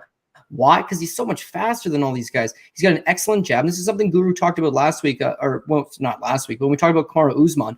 Usman's not one of these big power punchers, but he's got a really long jab, and he's very accurate with it. And against these shorter guys, he just stifles you in your attack. You're moving in, he hits you. As you go to let your hands go, he's gone. He stifles guys routinely. He's got skills everywhere. They're both high-level grapplers. They both got great cardio. Like, man, you can't go wrong both ways. This is the people's main event. This is the best fight on the entire card. I absolutely can't wait out of it. We want to make money, though, so let's not argue on either side. Let's look at those overs. The over 2.5, the over 3.5, the fight goes the distance, right? At 2.5, you're looking at minus 205. Over 3.5 at minus 127. Over 4.5, minus 105. You can take fight goes the distance. It's plus 100. With Petr Yan, this guy is a tremendous striker, but yeah, he's not one of these first-round KO guys, right? He tends to break you down. You see it in the Jose Aldo fight. He hits Jose Aldo with everything but the kitchen sink, really does break him down, maybe even drops around to Jose Aldo, but he takes a little bit of time to get going. You see that in a lot of these spots. It takes time. It's volume, it's break you down, it's put the pressure on you, and eventually you'll succumb to it. With Aljamain Sterling, he could submit you, but I don't think he's knocking him out, certainly. And that game plan of stick and move, it's just going to kill time off the clock, right? So when you have one guy that's a defensive counterpuncher versus one guy in Petr Yan that's going to be coming forward, again, Jan's always going to be dangerous, but they're 135-pound fighters. The one-punch KO is not quite there for Yan. The one-punch KO is not there for Sterling. The submission's not on the table. We're banking up rounds. Both guys are smart. Both guys have very high ring IQ. And I think there is going to be a feeling out process. I think with Yan, a lot of the times, we remember the combinations. What we don't remember until we go back and rewatch a lot of these fights is the lulls. Sometimes he'll sit there and stare at you, almost analyzing what the next move is. And with Sterling, again, he's playing Matador. He wants you to come forward. He wants to counter on you. If you want to take a step back, he'll come forward. But it's like a John Jones style. It's a lot of range finder kicks. It's a lot of rinky-dink strikes to keep you to the outside, but it racks up points in the judges' scorecards. Regardless which way this fight goes, I think it racks up time. And so time is going to be the key here. Over 2.5, over 3.5, over 4.5, or fight goes the distance. The fight goes the distance and the over 4.5 are like 5 points difference or something. So like maybe just take the over 4.5 in case something did get greasy late. But yeah, I think that this fight is going to be entertaining. It's going to be thrilling. It's going to be a good fight. And I think it's going to bank in some rounds. So that's why I'm looking at the overs as the most profitable lean on this fight. Right on, Guru. Who you got? Yeah, that's when there's a good fight, man, because there's some polarizing opinions on this fight, because I'm completely on the opposite side, man. I think Petr Yan is going to dominate this fight. I really do. I think, when I look at the matchup with Aljamain Sterling, I do think that his striking is a little bit overrated, man. I mean, he likes to pot shot and move, but you see, these guys that he's fighting like Pedro Munoz, what is Pedro Munoz known for? He doesn't really have, the best composure. He swings and misses all the time. The guy's a walking punching bag in a lot of his fights, and he's super durable. He's a beast, but Petr Yan has that forward pressure with the composure, man. He's not going to be swinging in the air and missing and letting Aljamain get out. He's going to be closing the distance. I think he's going to be chopping at Aljamain's legs, and I really think he's just going to beat him up with that forward pressure, man. I don't think Aljamain has the boxing to compete with the guy like Petr Yan in the pocket. I mean, you see him, even though this fight's from a little while ago, even when he's fighting guys like Brett Johns, and he's literally like running out of boxing range. He doesn't even want to be in there with a guy like that, who I don't think has nearly the power, the combinations, the savviness of a guy like Petr Yan, man. And I just don't really, if you look at those Magomedov fights versus Petr Yan, I don't see Aljamain Sterling hitting takedowns on the guy. I actually think Petr Yan can go in there and hit takedowns on Aljamain Sterling. I don't think he should do it, but I think he actually will be able to hit takedowns on Aljamain Sterling, scramble with him. And I mean, obviously, if Aljamain can get into one of those dominant positions, like if he could take the back or, get into mount or something, he's going to have a chance to get a finish because he has a lot of funky submissions. He's long and, he can get you in some bad positions. But I feel like Petr Yan is going to be real hard to take down and control. I think that on the feet, he's just going to butcher him. And one thing that I do see with Aljo is, off the breaks, I don't really like his defense off the breaks. And you see Petr Yan, man, he lands high kicks off the breaks, flying knees off the break. And I see Aljamain Sterling ducking his head to the right all the time when he's getting out of the clinch. I mean, I wouldn't be surprised if Petr Yan knocked him out with the head kick off the break, a flying knee, some sort of real nasty knockout. But yeah, I'm going to go with Petr Yan, man. I think Petr Yan's actually going to dominate the fight. What up, Locke?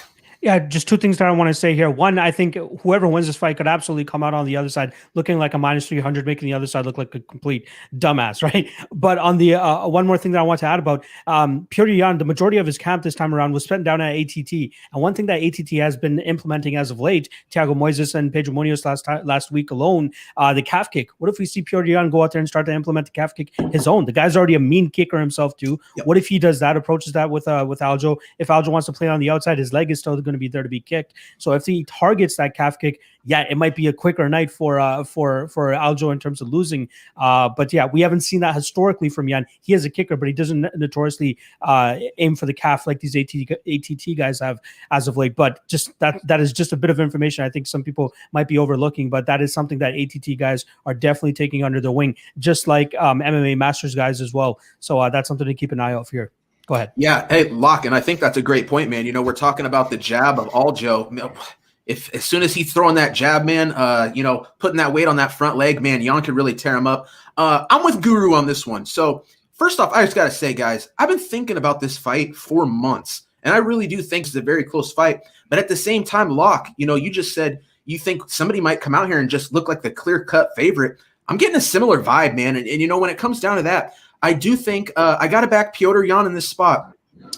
I do think Aljo probably has some success with the wrestling early on. I do think he probably hits some takedowns. But my God, to come out here in a 5-round fight with a guy with the pace and the cardio and the output of a Petr Yan, to be able to do that over 5 rounds, maybe I see Aljo having some success early on, but I think there's a good chance at some point we see Aljo abandon the takedowns just due to the fact that he knows he's not going to be able to go 5 rounds doing that. Then again, maybe I'm wrong. Maybe he can go out there and take this guy down 5 rounds straight. A guy training with Merab Dvalishvili, who, for my money, now that Habib's out of the game, probably one of the best wrestlers out there. And Aljo is absolutely shoring that skill set up. I mean, a wrestler by trade, that's how he came up. He's got the skills to pay the bills, no doubt. But, I do think that we see Petr Yan as this fight progresses. I think this could be very close early on. I do feel like we see Petr Yan find his groove, find that niche, and slowly cruise out ahead. I think there's a chance that we see Petr Yan end this fight late, but I think we could also see the scorecards as well. For my money, I'm going to take Petr Yan. I just think this little dude is so nasty, so highly skilled, does a very good job of disguising strikes. Guru, great point about what this guy can do off the breaks. I'm on Petr Yan in this one. I think he gets it done. I think we're looking at an and still situation here. All right, and man, we said people's main event, but I don't know, guys. This co-main event: Amanda Nunes versus Megan Anderson. Man, who do we? I think it's Cody. Cody's up on this one, I think. Yeah, I won't waste much of your time on this. It's a 10-1 favorite. You know what you expect me to say. Amanda Nunes is the lady goat. She's fought all the best fighters in the division that they've ever had to present. You know, Miesha Tate, Ronda Rousey, new age fighters like Valentina Shevchenko, Holly Holm. It doesn't matter, JDR, whoever they put in front of her, she's demolished. Is she at her best at 145? No. Is she a little bit distracted having, recently adopted a child with her wife, Nina Ansaroff? Yeah, probably not. Probably not as motivated as she used to be. Is this the kind of fight that you wake up and get, hot and horny for? No, I would, Megan Anderson. But I mean, like, as far as like a UFC contender, like she's on Mount Rushmore of goats here. She has done everything that there is to do. Is this the fight that you get excited for? But no, it doesn't matter. It's 10-1. It's just an unbettable line. So I'll just leave you this quickly. I like the over 1.5, -127. With Amanda Nunes, we all expect her to go out there and probably just get the takedown. With the takedown, Megan Anderson gave up a relatively easy submission against Felicia Spencer. That was only, a year and a half, almost 2 years ago. Nunes has got a BJJ black belt. She's very good on the ground. She scores the takedown. She probably just moves to the back, gets the rear naked choke done. My over 1.5 does not look good here. But again, I don't think Nunes is super motivated. She's not at her best at 145. And you've seen in her last 2 fights, like she's more than willing to go out there and just take her time a little bit more. I just need the over 1.5. I'm not saying this fight's going to go late into the fight. It could go the distance, as you've seen her do in her last 2. But it could also end, very early if Nunes has her way. As far as the fight stays standing, well, Nunes she can knock out anybody. She knocked out Chris Cyborg. She knocked out Holly Holm with a head kick. Her own move. Like, if you stay standing, you've got a problem. If you go to the ground, you've got a problem. But JDR can't wrestle. And, Germaine Durandamy, the credited kickboxer, is not really known for her submission defense. And yet she was able to just survive these long walls of time off of her back and eventually bank in rounds en route to a decision loss. So I'm just hoping Megan Anderson can get at least 2, maybe 3 rounds in her, and that 1.5 would be nice and secure. -127 seemed like a pretty fair plan. I think that even though she's a 10-1 favorite, I don't know that she goes out there and looks like a 10-1 favorite with that really early first round stoppage. She might bank a few rounds and then put her away. So that's the lean I like on this fight. I don't think there's anything I could add to this fight that you haven't seen in the countdown or embedded or any other analyst. I could not tell you one single person on record taking Megan Anderson. I know that some people as a joke will tweet it out behind an eggshell name, not like a real name, but like I don't know anybody who's like straight up like my reputation's on the line here. I'm taking Megan Anderson with a straight face. There's nothing I can tell you, but what I like as a value side of this, because I don't want to bet at 10-1, I'm looking at that over 1.5 -127. I like it. Guru, what do you think? Yeah, I mean, I don't know. What are we going to say about this fight? I feel like it's Megan Anderson. I mean, she's been in there getting taken down and losing to Cindy Danwa, like girls like that. It's like really going to back her to beat Amanda Nunes. I mean, she just lost a year ago, or I don't know, it was maybe a little over a year ago. She got submitted by Felicia Spencer in the first round. I mean, it was like one takedown, the fight was over. So, I mean, she's 6 feet tall, and I think 8 of her 9 wins are first round knockouts. So, I don't know. I mean, I guess I don't know what Megan Anderson in the first round, what the odds are, but I feel like that's really the only way she could win. But I mean, the over 1.5, I guess you could go with that, because I do think Germaine Durandamy, I mean, like he said, she was even like threatening with submissions off her back, like triangles and arm bars and stuff, which was kind of surprising to me that, Amanda was just sitting in her guard and couldn't really do much. But maybe Megan Anderson, I mean, I do feel like maybe she has some added motivation because she thinks that she's going to be out of a job if she loses this fight. So she's going to try to fight as hard as she possibly can. Maybe we could go over, but I don't really see many paths to victory for Megan Anderson, man. So, yeah, I'm just going to leave it at that. I'm going to go with Amanda, probably by a submission. Right on. Cody, what's up? This is some Rocky shit, man. I mean, you can't go from fighting Zara Farron and Norma Dumont, right? Like Rocky Balboa fought Spider Rico, and now he's taking on Apollo Creed. Like, what the hell? Now, I know in the movie world, he goes out there and puts a great go, but he still lost that fight against Apollo Creed in the first movie. Like, that's a huge talent jump to go from fighting Zara Farron and Norma Dumont. Unfortunately, this division has 4 fighters. You just defeated 2 of them. You are the 3rd. Now you have to fight Amanda Nunes. That's why we're getting this fight. But I didn't mean to interrupt. Go ahead, Locke. Yeah, no, there's people are just trying to create these narratives for Megan Anderson, claiming that Amanda Nunes is unmotivated and all this type of stuff, and that she's on the tail end of her career and all that. It's just all just the smoke that people are throwing out there to give Megan Anderson a solid chance to win this fight. Like, could she win by knockout? That's literally her only path to victory here. And somebody brought this up on a stream that I was on earlier this week, that if you're looking to back Megan Anderson, it would be hard pressed to see her winning late in this fight. So why not just take her in round 1, where you're getting plus 2,500? You get Megan Anderson in round 2 plus 2,800. Those are the best 2 spots, in my opinion, if you're looking to back Megan Anderson and not leave any money on the table. With that said, I think it only takes one takedown here from Amanda Nunes to get this fight done with. Like, seeing Felicia Spencer 5'6", 2 inches shorter than Nunes, be able to take down Megan Anderson the way that she did, and then get that rear naked choke. You got to believe that Amanda Nunes will have the same type of success. And yeah, she's going up against Jermaine Durandamy and Felicia Spencer, who are completely different levels than Megan Anderson, and she's stretching those fights out. But Megan Anderson is another level, who, in terms of much lower level, and she will give up that back a little bit easier. She will give up that neck a little bit easier. And I think we see Nunes either ground and pounder or finish her via submission. But the spot that I like, if you want to be on the safe side, I think if you have access to the alternative totals, I think the under 2.5 at minus 200 is not a bad spot. That covers a potential flash knockout from Megan Anderson, and that obviously covers the knockout / submission, I believe, coming from the Amanda Nunes side. Or if you just want to back Amanda Nunes and you think, Megan Anderson has 0% chance of winning this fight, plus 175 for her inside round 1, not bad. Plus 300 for her to win in round 2, not bad. But yeah, you can't bet Nunes straight here. Look for those props. I think those are the best ones. But I like the under 2.5 most if you have access to that. If you want to make, I think that's the best money that you can make on this fight. I don't see this fight reaching that 3rd round. So yeah, I like Nunes here. I think she gets it done relatively quickly, and I think it might even just come down to that one takedown. So yeah, I like Nunes here, and via quick submission. I'm on Nunes as well. I mean, she is the female GOAT. It's really that simple. But you know what? I'm gonna throw something out there. I feel like this fight, because I haven't really seen this narrative yet, but I'm gonna put this out here. I think this fight is very similar to Demetrius Johnson, Henry Cejudo. I believe if Megan Anderson does not win this fight, which, don't get me wrong, I think she's got a chance, the puncher's chance, either a big head kick clanging up this upside of Amanda Nunes' head, one of those big punches. I'm going to say this. If you're going to take Megan Anderson, take her ITD. I definitely don't see her winning a decision here. Sweeten that crazy money even a little bit more so. But here's what I want to get at. I honestly believe Amanda Nunes wins this fight. I think we see women's featherweight, or as I like to call it, women's faker weight, dissolved after this. I think Nunes takes this belt. There's just no one left after Megan Anderson. Go on the UFC website right now. Look at the rankings for women's featherweight. There's not a top 15. There's not a top 10. There's not even a top 5. There's nobody left out there. Nunes has cleared it out. I think she goes back to 135. I think it's the end of the women's featherweight division. I think Nunes wraps this one up. What do you think, Locke? Just one last thing. If they get Kayla Harrison to come into the UFC, I think she's a 145er, right? That would really be the... she's 155. She's not a 45. Yeah. Okay. Then I stand corrected. I will shut the fuck up. My bad. I mean, she can maybe make it, but Locke, dude, I think she's like the last chick out there, and I just don't even know. Why not just stay in PFL and take $1 million check every year, right? You know what I mean? 150-pound catch weight. Daniel Wolf. Daniel Wolf versus Amanda.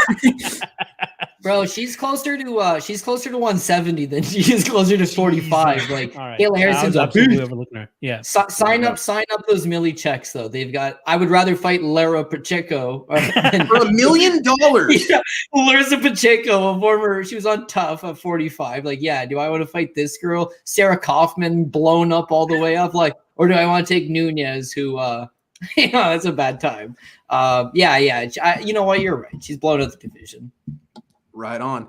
We've done it. UFC 259. It's our main event, and I can't wait. Jan Blachowicz versus Israel Adesanya, your middleweight champion, moving up to 205, light heavyweight, trying to take the belt that once belonged to John Jones. He's fled the division. He's moved to heavyweight. We have so many storylines intertwining the future of not just one division, 2 divisions, potentially 3 divisions is on the line here. This will be the fork in the road. How does this fight come out? I can't wait to hear what you guys think. Who is up on this one, man? We're 15 fights deep. I have no idea who's turning this. I think it's my turn to go on this one. Yeah. So Guru, get that hot fire. Yeah, man, I love this fight. Last time I went with my boy Jan when he fought Dominick Reyes, he won me some good money in that fight, man. That was an easy fight for Jan, but man, this fight, when I'm just looking at it on paper, what it really reminds me of, kind of in a way, is when Michael Bisping fought GSP, man. That's kind of what the fight reminds me of, just in the fact that it's like a guy that's, you could consider maybe like an all-time great level fighter, and he's moving up to fight a guy that maybe a lot of people think he can go out there and get the win against, right? So he could get his 2 belts here, and then obviously he's going to be, closer to enticing John Jones to get that win. But man, I mean, Jan scares me with like his confidence, man. How confident he is, how he talks, and just his whole vibe during fight week is much different. Because when you see a lot of these guys, in my opinion, that Israel just runs through, the ones that he dominates, he's always kind of getting in their head before the fight, like the Derek Brunsons, Robert Whittaker, even his last fight with Paulo Costa. I mean, a lot of those guys, they get in these mental warfare with Israel Adesanya, and they're kind of emotional in the fight. I think Jan is going to have, no fear of the guy. I think he's going to have 100% confidence going in there that he's going to get the win. So that's something that I do think that, he's already mentally stronger than a lot of the people that, Israel's going to be in the cage with. And I do feel like, the smaller cage does favor Jan as well. I think that him being in the smaller octagon, I mean, it's going to be a little bit, easier for him to close that gap, potentially, push him against the cage, get his big body on him, wear him down. And it's going to make Israel, have to fight a little bit in closer range. But ultimately, I mean, you see Jan, and I do think what his game plan is really going to be is to use the jab and that left kick and then try to grapple. Because, I mean, you have to have some confidence in that left kick if you're Jan from the last fight. I mean, you saw him land a couple body kicks on Dominick Reyes, and, I mean, literally, it completely changed the fight and ended up breaking his nose. And, I mean, the knockout he hit him with his right hand going backwards. So his non-dominant hand going backwards, he knocked him out. So has power in both his hands. I mean, the guy definitely has some crazy knockout power. And you do see at times like Kelvin Gastelum, he was able to catch Izzy when he was trying to do those pull counters. He threw the head kick and hit him with the head kick. And you do see Jan say that he thinks he's going to land a left high kick to get the win. So, I mean, he's been looking good, man, since he found that noose or whatever happened. Like both these guys, they have like this weird voodoo. I feel like Israel has like his thing going on. He's doing the death note and all that. That Jan has whatever he has going on. So it's like both these guys are kind of.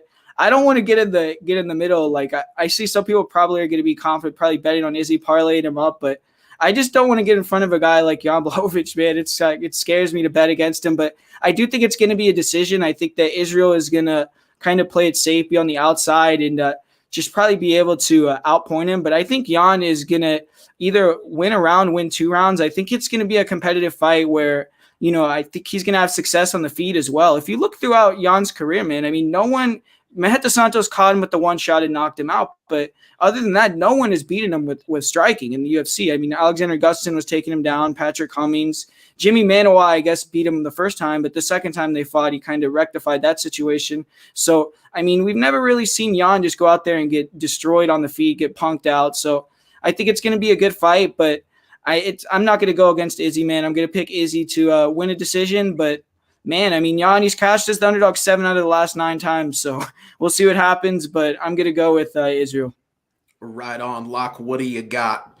Yeah, no, I might get a little bit of hate for this, but I'm kind of hoping and praying that I wake up that we get Glover Teixeira stepping into the main event tomorrow morning, because I love to see Glover Teixeira potentially get a light heavyweight title shot. Give that man a title shot. He's 40-something years old. The guy is battling Father Time. That's the biggest test that he has right now. But get back to this fight with Adesanya and Blachowicz. It's hard not to like Adesanya here, right? Like the resume that he's put together and the style in which he's doing so is just very, very impressive. Blachowicz, ever overlooked, ever the underdog, goes out there and continues to spring the upset in his last several fights. I believe the rock hold and the Reyes fight, all of these ones, he's coming in as the underdog and springing the upset and coming in with solid game plans too, right? The one with Reyes with implementing that left kick, I think it only took like 2 or 3 kicks to start seeing that bruising on Reyes' ribs. It was just absolutely nasty. Shows you the amount of impact that we'll see Blachowicz actually land with that. Now it's hard I just don't see how Adesanya doesn't prepare for something like that. Him and his mastermind coach Eugene Behrman must be seeing that and like, okay, he's probably going to try to lean on this and try to slow me down that way. And you're going to try to outstrike the striker here in Adesanya. I just don't see that happening here. Now, you can say that Adesanya will have the speed advantage. I think that is a huge X factor here too. But that doesn't mean that Adesanya won't get hit at all. And now I think we'll truly see how he would fare against, eating the shots from a light heavyweight like Blachowicz. Now, Blachowicz hasn't historically been this crazy knockout power, and this legendary Polish power thing only came to fruition the last couple fights, knocking out Luke Rockhold and Dominick Reyes and Corey Anderson. But how is it going to look when he's fighting like a guy that is a wizard like Adesanya on the feet? I think Adesanya will do a good job of maintaining his distance. I think it will be a slower paced fight. I think we see these guys kind of stare at each other, wait for them to show their openings, and try to capitalize on it. So I wouldn't mind banking on the overs here. Something that Cody likes to do is just like ladder up those overs, and I think we could see it come maybe later in this fight. We see a finish from Adesanya, probably in the 4th or 5th round. But I think we see them staring at each other for a while. Adesanya landing some good kicks, and most notably, he implemented in the Paulo Costa fight. Give me those calf kicks against Blachowicz. Take a little bit of power off that Polish power and see what you're dealing with, in the 2nd or 3rd round. Then you start letting your hands go. But yeah, I like Adesanya here. Not so sexy price though. Like I'd like maybe closer to -150 to try to shell out some money on Adesanya here. But you gotta like put some stock into the fact that he's going up a weight class for the first time. Blachowicz is on a little bit of a run. If this fight does hit the ground, we got the black belt in Blachowicz, and we've seen him use it pretty effectively in the past. We've seen Adesanya taken down, but he does a really good job of just squirming, never really settling for a position, and always getting back to his feet. How is he going to deal with being under a bigger guy like Jan Blachowicz, who's probably going to have, 20, 25 pounds on him come fight night or come the time of them stepping into the cage? So that's a factor that we need to look into. And the last thing I'll say about this fight, I saw an exchange between Jimmy Manuel and Corey Anderson on Twitter where they're talking about both guys who have stepped into the cage with Blachowicz. Both guys were saying that the lighter weight for Adesanya would definitely be an advantage here for him to be the faster guy, get to his shots a little bit quicker, and then get out of the way of the big shots of Blachowicz as well too. But I prefer the overs rather than betting a side here because the prices aren't that sexy. But I do like the overs here, and I do like Adesanya. I'd say even maybe 5th round KO or a decision victory here for Adesanya to become champ, and hopefully give Glover Teixeira an immediate title shot after that, because I want to see Glover fight for a title. He might get knocked the fuck out in that fight, but just to see Glover fight for a title in 2021 would make my year. But I got Israel Adesanya in this fight, and I think either decision or 5th round stoppage. Absolutely. Cody Saftic, wrap this sucker up and bring us home, please. I wouldn't mind seeing Glover as well. Not tomorrow, but give me it down the road. But come on. I'm invested at this point. Yeah, I'll take this one for now. I'll take Glover down the road. But at least Glover, he's going to attack the takedown. And I think that's what you want to do against Israel Adesanya. We keep talking about how good of a kickboxer he is, in his long kickboxing record and his resume. And he comes to the UFC and he's undefeated and he's striking on another level. Well, you need to switch up the game plan. Why are we just keep talking about it like he needs to go out there and strike with him? And he's got good kicks. Maybe works the body, maybe works the leg. It's like, man, grind this guy. Get this guy, get him up against the cage, try to take him down. Jan is a black belt, but beyond that, it's just like you just got to tire him out a little bit. Izzy really does remind me, though, of a prime Anderson Silva in that they don't know how to attack him. And very similar to Anderson Silva versus Talis Latis. Oh, man, what a terrible fight. Him versus Damian Maia. Oh, man, what a terrible fight. You'll see that at Izzy. Him versus Yoel Romero. It's a terrible fight because they don't know how to approach it quite yet. If I attack this guy, it plays into his hand. He's just going to counter punch me. If I don't attack this guy, he's just way longer and rangier. He's just going to hit me with the jab, hit me with the low kick. He doesn't have to do it much, but he's efficient. As far as his cardio goes, his cardio is checked out. Yoel's the Olympic wrestler. Yoel's the guy that should have tried to pursue the takedown and try to take him down. But again, there was just like he didn't quite know what to do. Now, you can make the argument that Yoel did win that fight on the basis of nothing actually happened. But I think it was just another issue from Izzy that if you're just going to stand with this guy, you're going to have problems. Now, I'm on record last time out against Paulo Costa. Paulo Costa is not one to stand in front of you and not do anything. You've seen notorious wars out of him. He will go at you. He will bring the fight to you.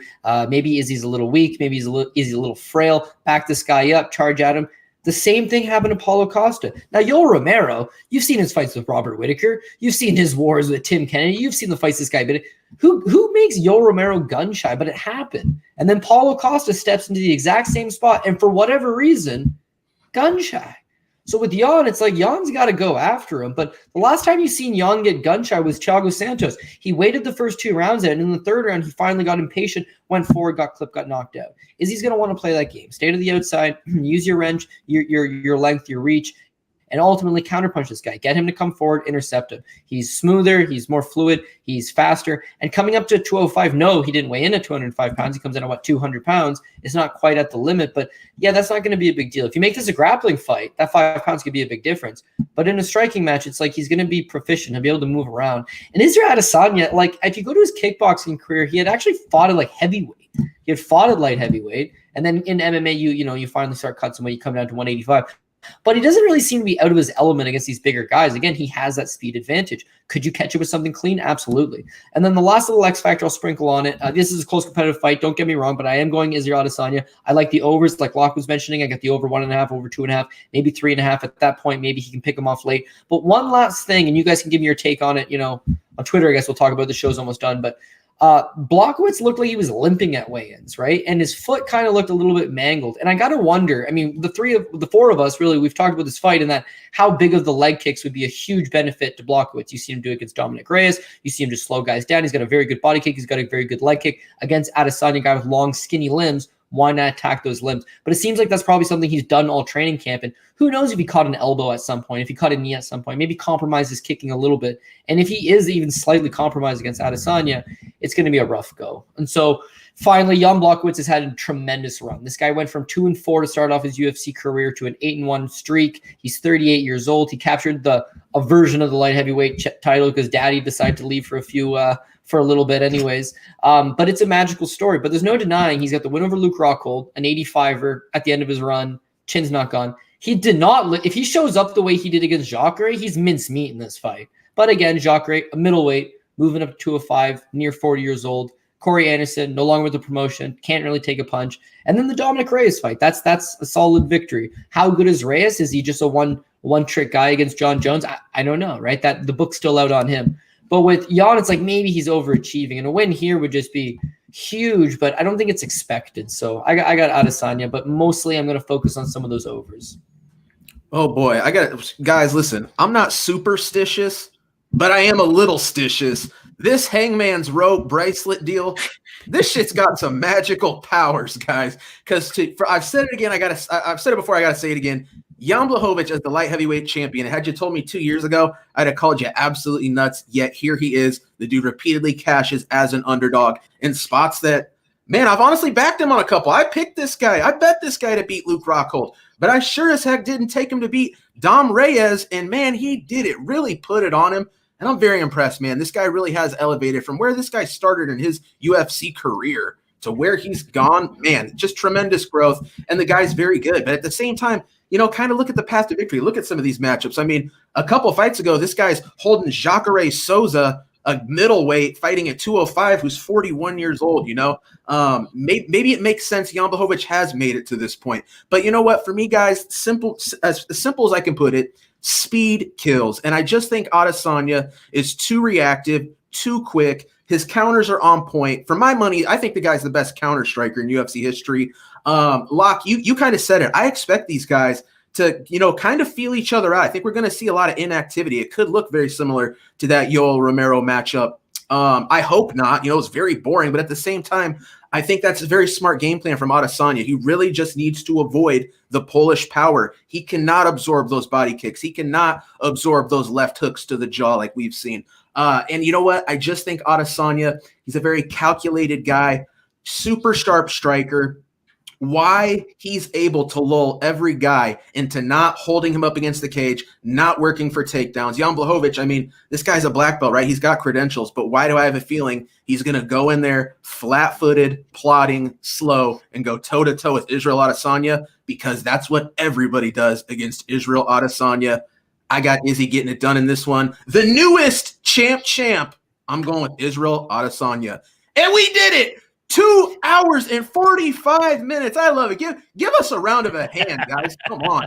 We did it, though. 15 fights, phenomenal fights. I have no problem with this show going long, man. This is such a great card. Of course, it was going to take us a long time to talk about it. Some great matchups. I'm going to throw it around the horn before we close up shop here. One last thing, though, for the people that are still hanging and you haven't hit that thumbs up, baby. We're trying to let some people see this on the replay. Guru, tell them where to find you.